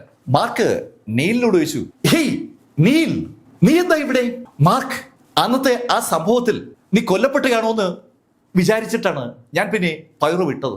മാർക്ക് ഫെല്ലർ ഇമോർട്ടൽ സ്ലേയിങ് സെക്ഷനകത്ത് പെട്ടുപോയപ്പോൾ മാർക്ക് കൊല്ലപ്പെട്ടു എന്നുള്ള വാർത്ത പൈറോ മുഴുവൻ പരന്നിരുന്നു. ആ വാർത്തയുടെ നിജസ്ഥിതി അറിയാത്തതുകൊണ്ട് നീൽ ഫ്ലോമിംഗ് പൈറോ വിട്ട് പുറത്തിറങ്ങിയതാണ്. ആ കാര്യം നീല് മാർക്കിനോട് പറഞ്ഞു. മാർക്ക് അത് കേട്ടപ്പോൾ നീലിനോട് ചോദിച്ചു, നീൽ, അതിനുശേഷം എന്നെ കുറിച്ച് ഒരുപാട് വാർത്തകൾ പുറത്തു വന്നതല്ലേ, നീ എന്താ അതൊന്നും കണ്ടില്ലേ? മാർക്ക്, അതാണ് ഇവിടുത്തെ പ്രത്യേകത. ഇവിടെ പുറം ലോകത്തുനിന്ന് ഒരു വാർത്തയും അറിയില്ല. അതുമാത്രമല്ല, ഇവിടെയുള്ള വാർത്ത പുറം ലോകത്തേക്കും പോവില്ല. ഇവിടെ ശരിക്കും ഒരു കമ്മ്യൂണിക്കേഷൻ ബാരിയർ ഉണ്ട്. പുറം ലോകത്തിൽ നിന്ന് ഒറ്റപ്പെട്ട് നിൽക്കുന്ന ഒരു സ്ഥലമാണ് അതെന്ന് മാർക്കിന് നീൽ ഫ്ലോമിംഗ് പറഞ്ഞപ്പോൾ മനസ്സിലായി. നീല് മാർക്കിൽ നിന്ന് അല്പം പുറകോട്ട് മാറിയിട്ട് രണ്ട് കൈയൊക്കെ ഉയർത്തിയിട്ട് മാർക്കിനോട് പറഞ്ഞു, മാർക്ക്, ഇപ്പൊ ഞാൻ ഒരു ഹാസ് മാർഷൽ സെയിന്റ് ആണ്. ഈ ഭൂമിയിൽ എന്നെ പോലെ ശക്തരായ ആളുകൾ വളരെ കുറച്ചേ കാണൂ. വല്ലാത്തൊരു സന്തോഷത്തോടുകൂടിയാണ് നീൽ ഫ്ലോമിംഗ് അത് പറഞ്ഞത്. മാർക്ക്, ഈ ഭൂമിയിൽ മാർഷൽ സെയിന്റുകളാണ് നമ്മളെക്കാൾ ശക്തരാകുന്ന ആളുകൾ. അവർ പക്ഷേ ഇപ്പൊ ഇല്ലല്ലോ. പുറം ലോകത്ത് നടന്ന കാര്യങ്ങളെ കുറിച്ച് ഒരു വിവരവും നീലിന് ഇല്ല എന്ന് അവന്റെ ആ വാക്കുകൾ ഒരിക്കൽ കൂടി വിളിച്ചു പറയുകയാണ്. മാർക്ക് ചിരിച്ചുകൊണ്ട് നീലിനെ നോക്കി നിൽക്കുമ്പോൾ നീല് മാർക്കിനോട് പറഞ്ഞു, മാർക്ക് പേടിക്കണ്ട, ഞാൻ കൂടെ ഉണ്ടല്ലോ. ഇനി മാർക്കിനെ ആരും തൊടത്തില്ല. ഞാനിപ്പോ ഇവിടെ കുറെ ആളുകൾ അറിയുന്ന ആളാണ്. അങ്ങനെ നീല് പറഞ്ഞതും മാർക്ക് നീലിനോട് ചോദിച്ചു, നീൽ, ഇവിടെ ഒരു സ്പെഷ്യൽ ഡിവൈൻ ആർട്ടിഫാക്റ്റ് ഉണ്ടെന്ന് ഞാൻ കേട്ടായിരുന്നു, അത് തിരക്കിയ ഞാനിവിടെ വന്നത്. മാർക്ക്, ഡിവൈൻ ആർട്ടിഫാക്റ്റോ? ഇവിടെയോ? മാർക്ക്, ഇവിടെ അങ്ങനെ ഒരു സംഭവം ഇല്ല. ഇതൊരു ചെറിയ രാജ്യമാണ്. ഈ രാജ്യത്ത് എന്തെങ്കിലും ഗുണമുള്ള സാധനം ഉണ്ടെങ്കിൽ ഉറപ്പായി ഞാൻ അറിഞ്ഞനെ. ഞാൻ കഴിഞ്ഞ 1 വർഷമായി ഇവിടെ ഉണ്ട്. ഇപ്പോ ഞാനാണ് ഇവിടുത്തെ ഏറ്റവും ശക്തൻ. അതുകൊണ്ട് തന്നെ അത്രത്തോളം സാധനം ഉണ്ടായിരുന്നെങ്കിൽ ഞാൻ എപ്പോഴേ അറിഞ്ഞനെ. അത് കേട്ടതും മാർക്കിന്റെ തലയിൽ നിന്ന് ഒരു കിളി പറന്നു പോയതുപോലെയാണ് മാർക്കിന് തോന്നിയത്. പെട്ടെന്ന് മാർക്കിന് കഥ മനസ്സിലായി. 2 ദിവസം കഴിയുമ്പോൾ ആ ഫസ്റ്റ് മിസ്റ്റിക് വേർഡിൽ നിന്ന് സെക്കൻഡ് മിസ്റ്റിക് വേർഡിലേക്ക് ആ ഹയറപ്സുകൾ വരും. ആ കാര്യത്തെക്കുറിച്ച് അറിവുള്ള പൗലിയൻ മാസ്റ്ററും ലോർഡ് സീസറും ചേർന്ന് മാർക്കിനെ അവിടുന്ന് അവർ പറഞ്ഞു വിട്ടതാണ്. കഥ മനസ്സിലായതും മാർക്ക് നീലിനോട് പറഞ്ഞു, നീൽ, എനിക്ക് ഇപ്പൊ തന്നെ പൈറോയിലേക്ക് മടങ്ങണം. മാർക്ക്, ഇപ്പൊ പോയാൽ എങ്ങനെ? ഞാൻ മാർക്കിന് വേണ്ടി ഒരു പാർട്ടി അറേഞ്ച് ചെയ്യും. ഹേയ് നീൽ, അതൊന്നും പറ്റത്തില്ല, എനിക്ക് ഇപ്പൊ പോണം. മാർക്ക്, അങ്ങനെയാണെങ്കിൽ ഞാനും വരുന്നു. മാർക്കുമായി പരിചയപ്പെട്ട ആ നിമിഷം മുതൽ മാർക്കിനൊപ്പം കൂടിയിരിക്കുന്ന വ്യക്തിയാണ് നീൽ ഫ്ലോമിംഗ്. അതുകൊണ്ട് തന്നെ മാർക്കിനെ വീണ്ടും കണ്ടപ്പോൾ അവൻ അവിടെ ഉണ്ടാക്കി വെച്ചിരിക്കുന്ന സകല സംവിധാനങ്ങളും ഉപേക്ഷിച്ചുകൊണ്ട് മാർക്കിനൊപ്പം പോവാൻ നീൽ ഉടൻ റെഡിയാവുകയാണ്. നീലിന്റെ കാറിൽ മാർക്കും നീലും കൂടി നേരെ എയർപോർട്ടിലേക്ക് തിരിച്ചു. എയർപോർട്ടിൽ എത്തിയപ്പോൾ പൈറോയിലേക്കുള്ള അവർ വന്ന വിമാനം പോയി കഴിഞ്ഞു. അവിടെ നിന്ന് പൈറോയിലേക്ക് നേരിട്ട് വിമാനവും ഇല്ല. മാർക്ക് നീലിനോട് ചോദിച്ചു, നീൽ, ഇനിയിപ്പോ എന്താ ചെയ്യുക? അങ്ങനെ ചോദിക്കുമ്പോൾ ആ എയർപോർട്ടിൽ ചില ഹാങ്ങറുകൾ മാർക്ക് കാണുന്നുണ്ട്. ആ ഹാങ്ങറുകൾക്കകത്ത് വിമാനങ്ങൾ ഉണ്ടെന്നാണ് അർത്ഥം. ആ ഹാങ്ങറിലേക്ക് നോക്കിക്കൊണ്ടാണ് മാർക്ക് അങ്ങനെ ചോദിച്ചത്. മാർക്ക് നോക്കുന്ന സ്ഥലം നീലും കണ്ടു. നീല് മാർക്കിനോട് പറഞ്ഞു, മാർക്ക്, ആ ഹാങ്ങറുകൾ ഇവിടെയുള്ള ഒരു പ്രധാന കുടുംബത്തിലെ ആളുകളുടേതാണ്. അവരുടെ വിമാനങ്ങൾ അവിടെ ഉണ്ട്, പ്രൈവറ്റ് ജെറ്റുകളാണ്. ഏയ് നീൽ, നമുക്ക് അവരെ നിന്ന് ആ ജെറ്റ് വാടകയ്ക്കെടുത്താലോ? മാർക്ക്, അവര് അങ്ങനെ വിമാനം വാടകയ്ക്കൊന്നും കൊടുക്കത്തില്ല. ഏയ് നീൽ, നീ എന്താ ഈ പറയുന്നത്? നീ ഇവിടുത്തെ വലിയ സംഭവമല്ലേ? നീ വിരട്ടിയാലും അവർ നിനക്ക് വിമാനം വാടകയ്ക്ക് തരത്തില്ലേ? മാർക്ക്, അവിടെയാണ് പ്രശ്നം. അവന്മാരുടെ കയ്യിൽ ഒരു ആയുധമുണ്ട്. ആയുധം അവന്മാര് വിദേശത്ത് നിന്ന് കണ്ട് വരുത്തിയിരിക്കുന്ന ഒരു ആയുധമാണ്. ആ ആയുധത്തിന് ഒരു മാർഷൽ സെയിന്റിന്റെ പവർ ഉണ്ട്. അതോടെ എതിരിടാൻ എന്നെ കൊണ്ട് പറ്റില്ലല്ലോ. Neil Fleming half Steph Marshall Saint മാത്രമാണ്. അപ്പൊ സ്വാഭാവികമായിട്ടും മാർഷൽ സെയിന്റ് ഗണത്തിലുള്ള ഒരു ആയുധത്തോട് എതിരാനുള്ള കപ്പാസിറ്റി നീലിനുണ്ടാവില്ല. നീൽ പറഞ്ഞത് കേട്ടതും മാർക്കിന് കഥ മനസ്സിലായി. മാർക്ക് നീലിനോട് പറഞ്ഞു, ഏയ് നീൽ, അതൊന്നും സാരമില്ല, നമുക്ക് ആ വീട് വരെ പോവാം. മാർക്ക് നിർബന്ധിച്ചപ്പോൾ നീല് മാർക്കുമായി നേരെ എയർപോർട്ടിൽ നിന്ന് അങ്ങോട്ടേക്ക് തിരിച്ചു. മാർക്ക് ഫെല്ലറും നീലും കൂടി ആ വീടിനടുത്ത് എത്തപ്പോഴാണ് മാർക്ക് ശരിക്കും കണ്ണു തള്ളിപ്പോകുന്നത്. പൈറോയിലെ ബ്ലാക്ക് കുടുംബത്തിന്റെ വസതിയെ അനുസ്മരിപ്പിക്കുന്ന ശൈലിയിൽ ഒരു കൂറ്റൻ കൊട്ടാരം തന്നെയാണ് അവിടെ ഉള്ളത്. ശരിക്കും പാവപ്പെട്ടവർ ഒരുപാടുള്ള രാജ്യത്ത് പണക്കാരന്മാർ വലിയ പണക്കാരന്മാരായിരിക്കും. പാവപ്പെട്ടവരായി തന്നെ നിലനിർത്തുന്നതിലാണ് ഈ പണക്കാരുടെ വിജയം ഇരിക്കുന്നത്. പാവപ്പെട്ടവരുടെ സകല സ്വത്തും സമ്പാദ്യവും കവർന്നെടുത്ത് അവർ വലിയ സംഭവമായി മാറിക്കൊണ്ടിരിക്കും. ആ സംഭവം നിലനിർത്താനായിട്ട് അവര് ഗുണ്ടകളെയും ആയുധങ്ങളെയൊക്കെ അവരുടെ കൂട്ടത്തിൽ കൂട്ടുകയും ചെയ്യും. അതാണ് ഇവിടെ സംഭവിച്ചിരിക്കുന്നത്. കാറിൽ നിന്ന് പുറത്തിറങ്ങുമ്പോൾ തന്നെ മാർക്കിന് കഥ ഏതാണ്ട് മനസ്സിലായി. ശരിക്കും ദരിദ്രന്മാർ മാത്രമുള്ള രാജ്യത്ത് അത്തരത്തിലൊരു കൊട്ടാരം ഒരു വല്ലാത്ത അനാവശ്യമാണ്. അങ്ങനെ ചിന്തിച്ചുകൊണ്ടാണ് മാർക്ക് ഫെല്ലർ നെയിൽ ഫ്ലെമിംഗുമായി ആ കൊട്ടാരത്തിന് അകത്തേക്ക് കടന്നത്. കൊട്ടാരത്തിന് അകത്തേക്ക് കടന്ന നെയിൽ ഫ്ലെമിംഗ് ആദ്യം കണ്ട ആളോട് പറഞ്ഞു, ഞാൻ നെയിൽ ഫ്ലെമിംഗ്, എനിക്ക് മിസ്റ്റർ ഡാനിനെ ഒന്ന് കാണണം. നെയിൽ ഫ്ലെമിങ്ങിനെ കണ്ടതും നെയിൽ ഫ്ലെമിങ്ങിന്റെ ശബ്ദം കേട്ടതും ആ ആഗതൻ തൊടുകയോടെ നെയിലോട് പറഞ്ഞു, സർ, താങ്കൾ അകത്തേക്ക് വരണം, ഞാൻ ഇപ്പൊ തന്നെ ലോർഡ് ഡാനിനെ വിവരം അറിയിക്കാം. അങ്ങനെ പറഞ്ഞുകൊണ്ട് അയാൾ അകത്തേക്ക് ഓടിപ്പോകുമ്പോൾ നീൽ മാർക്കിനോട് പറഞ്ഞു, മാർക്ക്, കണ്ടോ എന്റെ വില കണ്ടോ? നെയിൽ ഫ്ലെമിംഗ് എന്ന പേര് കേട്ടപ്പോ തന്നെ ആ ആഗതന്റെ മുഖത്ത് ഭയവും ബഹുമാനവും ഒക്കെ വരുന്നത് മാർക്ക് കണ്ടതാണ്. മാർക്ക് ഒന്നും മിണ്ടാതെ നീലിന്റെ പുറകെ ആ ഹാളിനകത്തേക്ക് കടന്നു. അല്പസമയം കഴിഞ്ഞതും ഡാൻ എന്ന് വിളിപ്പേരുള്ള ആ ആള് അകത്തേക്ക് വന്നു.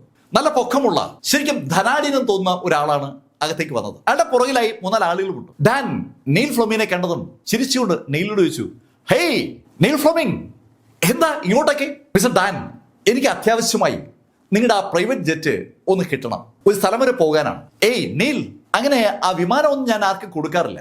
ഹലോ, അത്യാവശ്യമായതുകൊണ്ടാണ്, നിങ്ങൾ ഒന്ന് തരണം. ഏയ് നെയിൽ ഫ്ലെമിംഗ്, ഞാൻ പറയാനുള്ളത് പറഞ്ഞു. നിങ്ങളോട് ഒരു ബഹുമാനം ഉള്ളത് കൊണ്ടാണ് ഞാൻ ഈ ശൈലിയിൽ സംസാരിച്ചത്, അല്ലെങ്കിൽ ഞാൻ ഇങ്ങനെ ആവില്ല സംസാരിക്കുക. അങ്ങനെ ഡാൻ പറഞ്ഞതും മാർക്ക് ഫെല്ലർ ഡാനോട് ചോദിച്ചു, പിന്നെ നിങ്ങൾ എങ്ങനെയാ സംസാരിക്കുക? അത്രയും സമയം നിശബ്ദനായിരുന്ന മാർക്ക് ഫെല്ലറുടെ ആ ചോദ്യം കേട്ടതും ഡാൻ മാർക്കിനൊന്ന് നോക്കി. അയാൾ മാർക്കിനൊന്ന് നോക്കിയിട്ട് മാർക്കിനോട് പറഞ്ഞു, ഏയ് ചെറുപ്പക്കാരാ, നിന്നെ കണ്ടിട്ട് നീ ഈ നാട്ടിൽ പുതിയൊരാളാണെന്ന് എനിക്ക് തോന്നുന്നുണ്ട്. അതുകൊണ്ടാണ് ഈ ചോദ്യം നീ ചോദിച്ചത്. നീ തടി കേടാക്കാതെ സ്ഥലം വിട്. ഏയ് മിസ്റ്റർ ഡാൻ, എനിക്ക് നിങ്ങളുടെ വിമാനം കൂടിയേ തീരൂ. ആ വിമാനം നിങ്ങൾ എനിക്ക് തരുന്നു, അതോ ഞാൻ ബലമായി എടുക്കണോ? ഏയ് എന്ന് പറഞ്ഞ് എന്റെ വിമാനം ബലമായി എടുക്കുമെന്നു? ഈ ചെറുപ്പക്കാരാ, നിനക്ക് തലയ്ക്ക് വരെ കുഴപ്പമൊന്നുമില്ലല്ലോ? മാർക്കിനെ നോക്കി ഒന്നുകൂടി അയാൾ അങ്ങനെ ചോദിച്ചതും മാർക്ക് ഫെല്ലർ അയാളോട് പറഞ്ഞു, മിസ്റ്റർ ഡാൻ, നിങ്ങൾ സമയം കളയുകയാണ്. ഞാൻ ചോദിച്ച ചോദ്യത്തിന് ഉത്തരം പറ. നിങ്ങൾ വിമാനം എനിക്ക് ഹാൻഡ് ഓവർ ചെയ്യുന്നു, അതോ ഞാൻ വിമാനം ബലമായി എടുക്കണോ? നിങ്ങൾ പറയുന്നത് പോലെ ചെയ്യാം. മാർക്ക് വീണ്ടും ആ വാചകം പറഞ്ഞതും വല്ലാത്തൊരു ദേഷ്യം ഡാനിനുണ്ടായി. ഡാൻ മാർക്കിനോട് പറഞ്ഞു, ഏയ് നീ ആരാ എന്നൊന്നും എനിക്കറിയത്തില്ല, പക്ഷെ എന്റെ ശക്തിയെക്കുറിച്ച് നിനക്കൊരു ധാരണയില്ലാത്തതുകൊണ്ടാണ് നീ ഈ വാക്കുകൾ ഉച്ചരിക്കുന്നത്.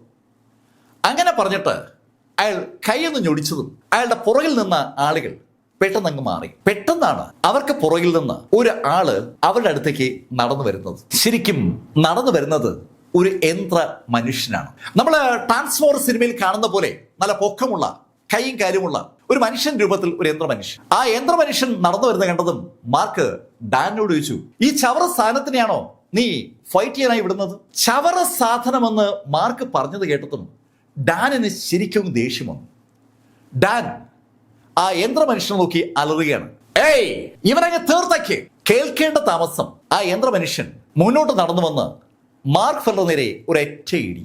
മാർക്കിന് നേരെ ആ യന്ത്ര മനുഷ്യൻ ആഞ്ഞിടിക്കുമ്പോൾ മാർക്കിനെ രക്ഷിക്കാൻ വേണ്ടി നെയിൽ ഫ്ലെമിംഗും പെട്ടെന്ന് മുന്നോട്ട് കയറി. നെയിൽ ഫ്ലെമിംഗിന്റെ സ്വഭാവത്തെക്കുറിച്ച് നല്ല ധാരണയുള്ള മാർക്ക് ഫെല്ലർ ഒരു കൈ കൊണ്ട് നീലിനെ പതുക്കെ പുറകോട്ട് മാറ്റി. ശരിക്കും ലൈറ്റ്നിങ് വേഗതയിൽ മാർക്കിനെ ഇടത് കൈ നീലിനെ തടുത്തു എന്ന് പറയാം. നീലിനെ ഇടത് കൈ കൊണ്ട് തടുത്ത മാർക്ക് ഫെല്ലർ വലത് കൈ കൊണ്ട് ആ യന്ത്രമനുഷ്യന്റെ കയ്യിലങ്ങ് പിടിച്ചു. മാർക്ക് ഫെല്ലർ അതിശക്തമായി ഇടിച്ച ആ യന്ത്രമനുഷ്യന്റെ കയ്യിൽ മാർക്ക് പിടിച്ചിട്ട് മാർക്ക് ഡാനിനോട് ചോദിച്ചു, ഈ ചവർ ഉപയോഗിച്ചാണോ നീ ആളുകളെ വിരട്ടി നിർത്തിയത്? അങ്ങനെ പറഞ്ഞുകൊണ്ട് മാർക്ക് കൈ ഒന്ന് മുകളിൽ നിന്ന് താഴോട്ട് വലിച്ചതും ആ യന്ത്രമനുഷ്യന്റെ കൈ അടർന്ന് താഴെ വീണു. കണ്ണഞ്ചിക്കുന്ന ആ കാഴ്ച ഡാനിനെ മാത്രമല്ല അവിടെയുള്ള മുഴുവൻ ആളുകളെയും ഞെട്ടിച്ചു എന്ന് പറയാം. അമ്പരപ്പോടെ ആളുകൾ ആ രംഗത്തിലേക്ക് നോക്കുമ്പോൾ മാർക്ക് വലത് കൈ ഉയർത്തി ഒരു ഒറ്റ ഇടി. മാർക്കിന് സംസാരിക്കാനുള്ള സമയമില്ലാത്തതുകൊണ്ടാണ് മാർക്ക് അതിവേഗതയിൽ അവിടെ ആ ആക്ഷൻ എടുത്തത്. മാർക്കിന്റെ ആ ഇടി ആ യന്ത്രമനുഷ്യരെ പതിച്ചതും ആ യന്ത്രം ചെറു തരികളായി അങ്ങ് ചിതറി. ഡാനിന്റെ വായ് ശരിക്കും തുറന്നിരിക്കുകയാണ്. ഡാനിന്റെ വായ് തുറക്കുന്ന ആ നിമിഷത്തിൽ മാർക്ക് ഫെല്ലർ ഡാനിനെയും കൂട്ടരെയും ഒന്ന് നോക്കി ഡാനിനോടായി പറഞ്ഞു, ഞാനേ ഈ കൊട്ടാരം അങ്ങ് തകർക്കാൻ പോവുകയാണ്. അങ്ങനെ പറഞ്ഞ മാർക്ക് ഫെല്ലർ തറയിൽ നിന്ന് ചവിട്ടി ആകാശത്തേക്ക് ഉയർന്നു. ശരിക്കും മാർക്ക് നിൽക്കുന്ന ഹാളിന്റെ മുകളിൽ ഒരു ഓപ്പൺ സ്പേസ് ഉണ്ട്. ആ ഓപ്പൺ സ്പേസിലൂടെ മേൽക്കൂരയിലേക്കാണ് മാർക്ക് ഉയർന്നത്. മാർക്ക് മുകളിലേക്ക് ഉയർന്നത് ആ മേൽക്കൂര അങ്ങ് പൊട്ടി. എന്താണ് സംഭവിക്കുന്നത് മനസ്സിലായി പോകുമ്പോൾ മാർക്ക് ഫെല്ലർ ആ മേൽക്കൂരയിൽ ഒന്ന് കൈ കൊടുത്തതും ആ കൊട്ടാരം തവിടുപൊടിയായി താഴേക്ക് വീഴുകയാണ്. ആ കൊട്ടാരം തവിടുപൊടിയായി താഴേക്ക് വീഴുമ്പോഴേക്കും മാർക്ക് താഴെ എത്തി നീലുമായി പുറത്തെത്തുകയും ചെയ്തു. സങ്കല്പിക്കാൻ കഴിയാത്ത കാര്യങ്ങളാണ് അവിടെ നടക്കുന്നതെന്ന് ഗേറ്റിനടുത്തെത്തിയപ്പോഴാണ് നീല് കാണുന്നത്. ഒരു വൻ കൊട്ടാരമാണ് അവിടെ ഉണ്ടായിരുന്നത്. ആ കൊട്ടാരം ഇതാ മൺകൂനിയായി താഴെ വീണ് കിടക്കുകയാണ്. മാർക്ക് മനഃപൂർവ്വം ആ കൊട്ടാരം പൊളിച്ചടിക്കിയതാണ്. ആ നാട്ടിൽ പാവപ്പെട്ടവരുടെ വീടുകൾ കണ്ടുവന്ന മാർക്കിന് ആ കൊട്ടാരം ഒരു അനാവശ്യമാണെന്ന് ആ കൊട്ടാരത്തിലേക്ക് കയറിയപ്പോൾ തന്നെ തോന്നിയിരുന്നു. വലിയവനും ചെറുവനും തമ്മിലുള്ള ആ വലുപ്പ വ്യത്യാസം ആളുകളെ അനുദിനം ബോധ്യപ്പെടുത്താൻ ആ കൊട്ടാരം ഇടയാക്കും. അത് വേണ്ട എന്ന് തീരുമാനിച്ചതുകൊണ്ടാണ് മാർക്ക് പുറത്തിറങ്ങിയത്. ആ കൊട്ടാരത്തിന്റെ അടുത്തുനിന്ന് എയർപോർട്ടിലേക്ക് തിരിക്കുമ്പോൾ നീൽ ഒരു കാര്യം അറിയാം, ഹാസ് ഓഫ് മാർഷൽ സെയിന്റായ അവരെക്കാൾ ശക്തനാണ് ഇപ്പോഴും മാർക്ക്. എയർപോർട്ടിൽ ഡാനിന്റെ പ്രൈവറ്റ് വിമാനം കിടക്കുന്ന ആ ഹാങ്ങറിലേക്ക് മാർക്ക് ഫെല്ലറും നീലും കൂടെ നടക്കുമ്പോൾ നീല് മാർക്കിനോട് ചോദിക്കുകയും ചെയ്തു, മാർക്ക്, അപ്പോ മാർക്കും ഹാഫ് ഓഫ് മാർഷൽ സെയിന്റ് ആണോ? അത് കേട്ടതും മാർക്ക് നീലിനോട് പറഞ്ഞു, നീൽ, നീ ഈ കാണുന്ന ലോകത്തിനപ്പുറത്ത് വേറെ ലോകമുണ്ട്. അവിടെ ഒരുപാട് കാര്യങ്ങൾ സംഭവിച്ചു കഴിഞ്ഞു. എന്തായാലും നീ ആ ഫ്ലൈറ്റിന് ആളുകളെ കാണുക. നീലിന് അവിടെയുള്ള ആളുകളെ കണ്ട് ആ ഫ്ലൈറ്റ് റെഡിയാക്കാൻ പിന്നെ അധികം സമയമൊന്നും വേണ്ടി വന്നില്ല. ആരെങ്കിലും എതിർക്കുമ്പോൾ നീല് തന്നെ അവരെ കൈകാര്യം ചെയ്യും. എന്തായാലും അധികം സമയം കഴിയുമ്പോൾ അവിടെ നിന്ന് ആ ഫ്ലൈറ്റ് ടേക്ക് ഓഫ് ചെയ്തു. അവിടെ നിയമങ്ങളൊക്കെ തീരുമാനിക്കുന്നത് കയ്യൂക്കൊണ്ടാണെന്ന് ആ ഫ്ലൈറ്റ് ടേക്ക് ഓഫ് ചെയ്യുമ്പോൾ മാർക്കിന് മനസ്സിലായി. മാർക്ക് പൈറോയിൽ നിന്ന് ആ സ്ഥലത്തേക്ക് എത്താൻ മാർക്ക് 8 മണിക്കൂറാണ് എടുത്തത്. തിരിച്ചു പോകാൻ മാർക്ക് എടുത്തത് വെറും 4 മണിക്കൂറാണ്. യഥാർത്ഥത്തിൽ അത്ര സമയമേ വേണ്ടു. ഒരു റിമോട്ട് ദ്വീപാണ് യഥാർത്ഥത്തിൽ ആ സ്ഥലം എന്ന് പറയുന്നത്. മാർക്ക് ന്യൂ സെലസ്റ്റിലെത്തി ഏകദേശം ഒരു അരമണിക്കൂർ കഴിഞ്ഞാണ്. ആ സമയത്ത് സീസറും പൗലിൻ മാസ്റ്ററും കൂടി അങ്ങനെ സംസാരിച്ചുകൊണ്ടിരിക്കുകയാണ്. യുവാന, ഞാൻ ഇപ്പോ ആ ദൂരം പിന്നെ നോക്കിയായിരുന്നു. അത് വലുതായിക്കൊണ്ടിരിക്കുകയാണ്. വലുതാകുന്നതിന്റെ വേഗതയും കൂടുന്നുണ്ട്. എനിക്ക് തോന്നുന്നത് നാളെയോ മറ്റന്നാളോ അത് സംഭവിക്കുമെന്നാണ്. എന്തായാലും മാർക്കിനെ അത്രയും ദൂരത്തേക്ക് പറഞ്ഞു വിട്ടത് നന്നായി. അങ്ങനെ സീസർ പറഞ്ഞതും പൗലിൻ മാസ്റ്റർ പറഞ്ഞു, ശരിയാണ്, മാർക്കിനെ രക്ഷിക്കാൻ വേറെ മാർഗമില്ല. അങ്ങനെ പൗലിൻ മാസ്റ്റർ പറഞ്ഞതും സീസർ പൗലിൻ മാസ്റ്ററോട് ചോദിച്ചു, യുവാന, എനിക്കൊരു ഐഡിയ തോന്നുന്നുണ്ട്. എന്താ ഐഡിയ? മാർക്കിന്റെ പിതാവല്ലേ ഗാർഡിയൻ. ആ ഗാർഡിയനെ കണ്ട് കാര്യം പറഞ്ഞാൽ അദ്ദേഹം ഈ വിഷയത്തിൽ ഇടപെടില്ലേ? സീസർ, ഗാർഡിയൻ അങ്ങനെയൊന്നും ഇടപെടില്ല. അങ്ങനെ ഇടപെടാൻ അദ്ദേഹത്തിന് കഴിയത്തുമില്ല. അദ്ദേഹം അങ്ങനെ ഒന്നിലും ഇടപെടാൻ പാടില്ലെന്നാണ് പ്രപഞ്ചത്തിന്റെ നിയമം. ഭൂമിയെ സംരക്ഷിക്കുക എന്നുള്ളതാണ് അദ്ദേഹത്തിന്റെ ജോലി. അതിനപ്പുറത്തേക്ക് ഭൂമിക്കുള്ളിൽ നടക്കുന്ന വിഷയങ്ങളിൽ ഇടപെടാൻ അദ്ദേഹം ശ്രമിക്കില്ല. അതങ്ങനെ യുവാന ശരിയാകും? അദ്ദേഹത്തിന്റെ സ്വന്തം മകനല്ലേ മാർക്ക് ഫെല്ലർ. മാർക്ക് ഫെല്ലറുടെ ജീവൻ രക്ഷിക്കാൻ സ്വാഭാവികമായിട്ട് അദ്ദേഹം ഇടപെടേണ്ടതല്ലേ? യുവാന, എനിക്കറിയാം നിനക്ക് മകനെ പോലെയാണ് മാർക്ക് ഫെല്ലർ എന്ന്. അതുകൊണ്ട് മാർക്ക് ഫെല്ലർ രക്ഷിക്കാൻ നീ ഒരു ശ്രമം നടത്തണ്ടേ? അതിന് യുവാന മറുപടി പറയാൻ ശ്രമിക്കുമ്പോഴേക്കും ഒരു ശബ്ദം അവർ കേട്ടു. അത് ശരി, നിങ്ങൾ രണ്ടും കൂടി എന്നെ രക്ഷിക്കാനുള്ള പരിപാടികളൊക്കെ പ്ലാൻ ചെയ്യുകയാണല്ലേ? ശബ്ദം കേട്ട സീസറും അതുപോലെ പൗലിൻ മാസ്റ്ററും ഒരുപോലെ ഞെട്ടി എന്ന് പറയാം. ആ ശബ്ദം അവർക്ക് നല്ല പരിചയമുള്ള ശബ്ദമാണല്ലോ. തിരിഞ്ഞു നോക്കുമ്പോൾ അവർ കാണുന്നത് മാർക്ക് ഫെല്ലറെയും കൂടെ ഒരു ചെറുപ്പക്കാരനെയുമാണ്. മാർക്ക് ഫെല്ലർ അവരുടെ അടുത്തേക്ക് നടന്നു വരുന്ന കണ്ടതും യുവാന മാർക്കിനോട് ചോദിച്ചു, നീ ഇങ്ങ് പോന്നോ? എന്നാ പൗലിൻ മാസ്റ്റർ എന്നെ അവിടെ പിടിച്ചിടാന്ന് വിചാരിച്ചു. അതിന് മറുപടി പറഞ്ഞത് സീസറാണ്. മാർക്ക്, നിന്നെ പിടിച്ചിടാൻ വേണ്ടിയൊന്നും അല്ല ഞങ്ങളത് ചെയ്തത്. തൽക്കാലം നീ ഇവിടുന്ന് മാറി നിൽക്കേണ്ടത് ആവശ്യമായതുകൊണ്ടാണ് അത് ചെയ്തത്. അങ്ങനെ സീസർ പറഞ്ഞതും പൗലോമാസ്റ്റർ മാർക്കിനോട് പറഞ്ഞു, മാർക്ക്, നീ കുറച്ചു ദിവസം മാറി നിൽക്കല്ലാതെ വേറെ മാർഗമില്ല. യുവാന, അത് പറയരുത്, വേറെ മാർഗമൊക്കെ ഉണ്ട്. മാർഗം ഗാർഡിയനാണ്. ഗാർഡിയൻ രംഗത്ത് വരികയാണെങ്കിൽ ആ ഹയറപ്സ് ശരിക്കും ഒന്ന് മടിക്കും. അത് കേട്ടതും പൗലോമാസ്റ്റർ സീസറോട് ചോദിച്ചു, അതിനിപ്പോ ഗാർഡിയൻ എങ്ങനെ കൊണ്ടുവരും?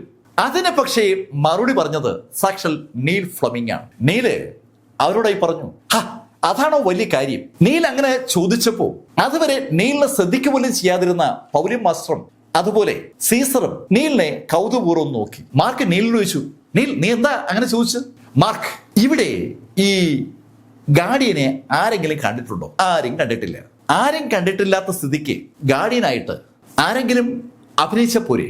നീൽ അത് ചോദിച്ചപ്പോ മാർക്കിന്റെയും സീസറുടെയും പൗലോമാസ്റ്ററുടെ മുഖത്ത് ഒരു കൗതുകം. അതൊരു നല്ല സജഷൻ ആണല്ലോ. ഗാർഡിയനെ ആരും കണ്ടിട്ടില്ല. ഗാർഡിയനായിട്ട് ആരെങ്കിലും രംഗത്ത് വന്നാൽ സ്വാഭാവികമായിട്ടും ആ ഹയറപ്സിനെ ഒന്ന് പറ്റിക്കാൻ പറ്റും. ഹയറപ്സ് ഗാർഡിയനെ കണ്ടിരിക്കാനുള്ള ഒരു സാധ്യതയുമില്ല. അങ്ങനെ അവർ ആലോചിച്ചപ്പോ പൗലോമാസ്റ്റർ നീലിനോട് ചോദിച്ചു, അതിന് ആര് ഗാർഡിയനാകും? ഹേയ് പൗലോമാസ്റ്റർ, അതിനൊക്കെ കൂടുതൽ അന്വേഷിക്കേണ്ട കാര്യമുണ്ടോ? ഞാൻ തന്നെയാണ് ഗാർഡിയൻ. അങ്ങനെ പറഞ്ഞ നീല് ഒന്ന് പുറത്തോട്ട് പോയി അല്പസമയം കഴിഞ്ഞതും അവരുടെ അടുത്തേക്ക് വന്നു. അവനിപ്പോ ഒരു കറുത്ത വസ്ത്രമാണ് ധരിച്ചിരിക്കുന്നത്. ആ കറുത്ത വസ്ത്രത്തിൽ നീലൊന്നും തിരിഞ്ഞതും പൗലോമാസ്റ്റർ ഏതാണ്ട് വാ പൊളിച്ചു പോവുകയാണ്. അന്തപ്പെട്ട് നിൽക്കുന്ന പൗലോമാസ്റ്ററോട് മാർക്ക് ചോദിച്ചു, പൗലോമാസ്റ്റർ എന്തു പറ്റി? ഇവൻ ഇപ്പോ ഗാർഡിയനെ പോലെയുണ്ട്. കഥയുടെ ഈ ഭാഗം ഞാനിവിടെ അവസാനിപ്പിക്കുന്നു. അടുത്ത ഭാഗവുമായി അടുത്ത ദിവസം വീണ്ടും കാണാം. ഇതുവരെ മാർക്ക് ഫെല്ലറുടെ കഥ നിങ്ങളോട് പറഞ്ഞത് എം ലൈഫിൽ നിന്ന് BS ചന്ദ്രമോഹൻ. കമന്റിൽ ചെയ്യുക. Thank you.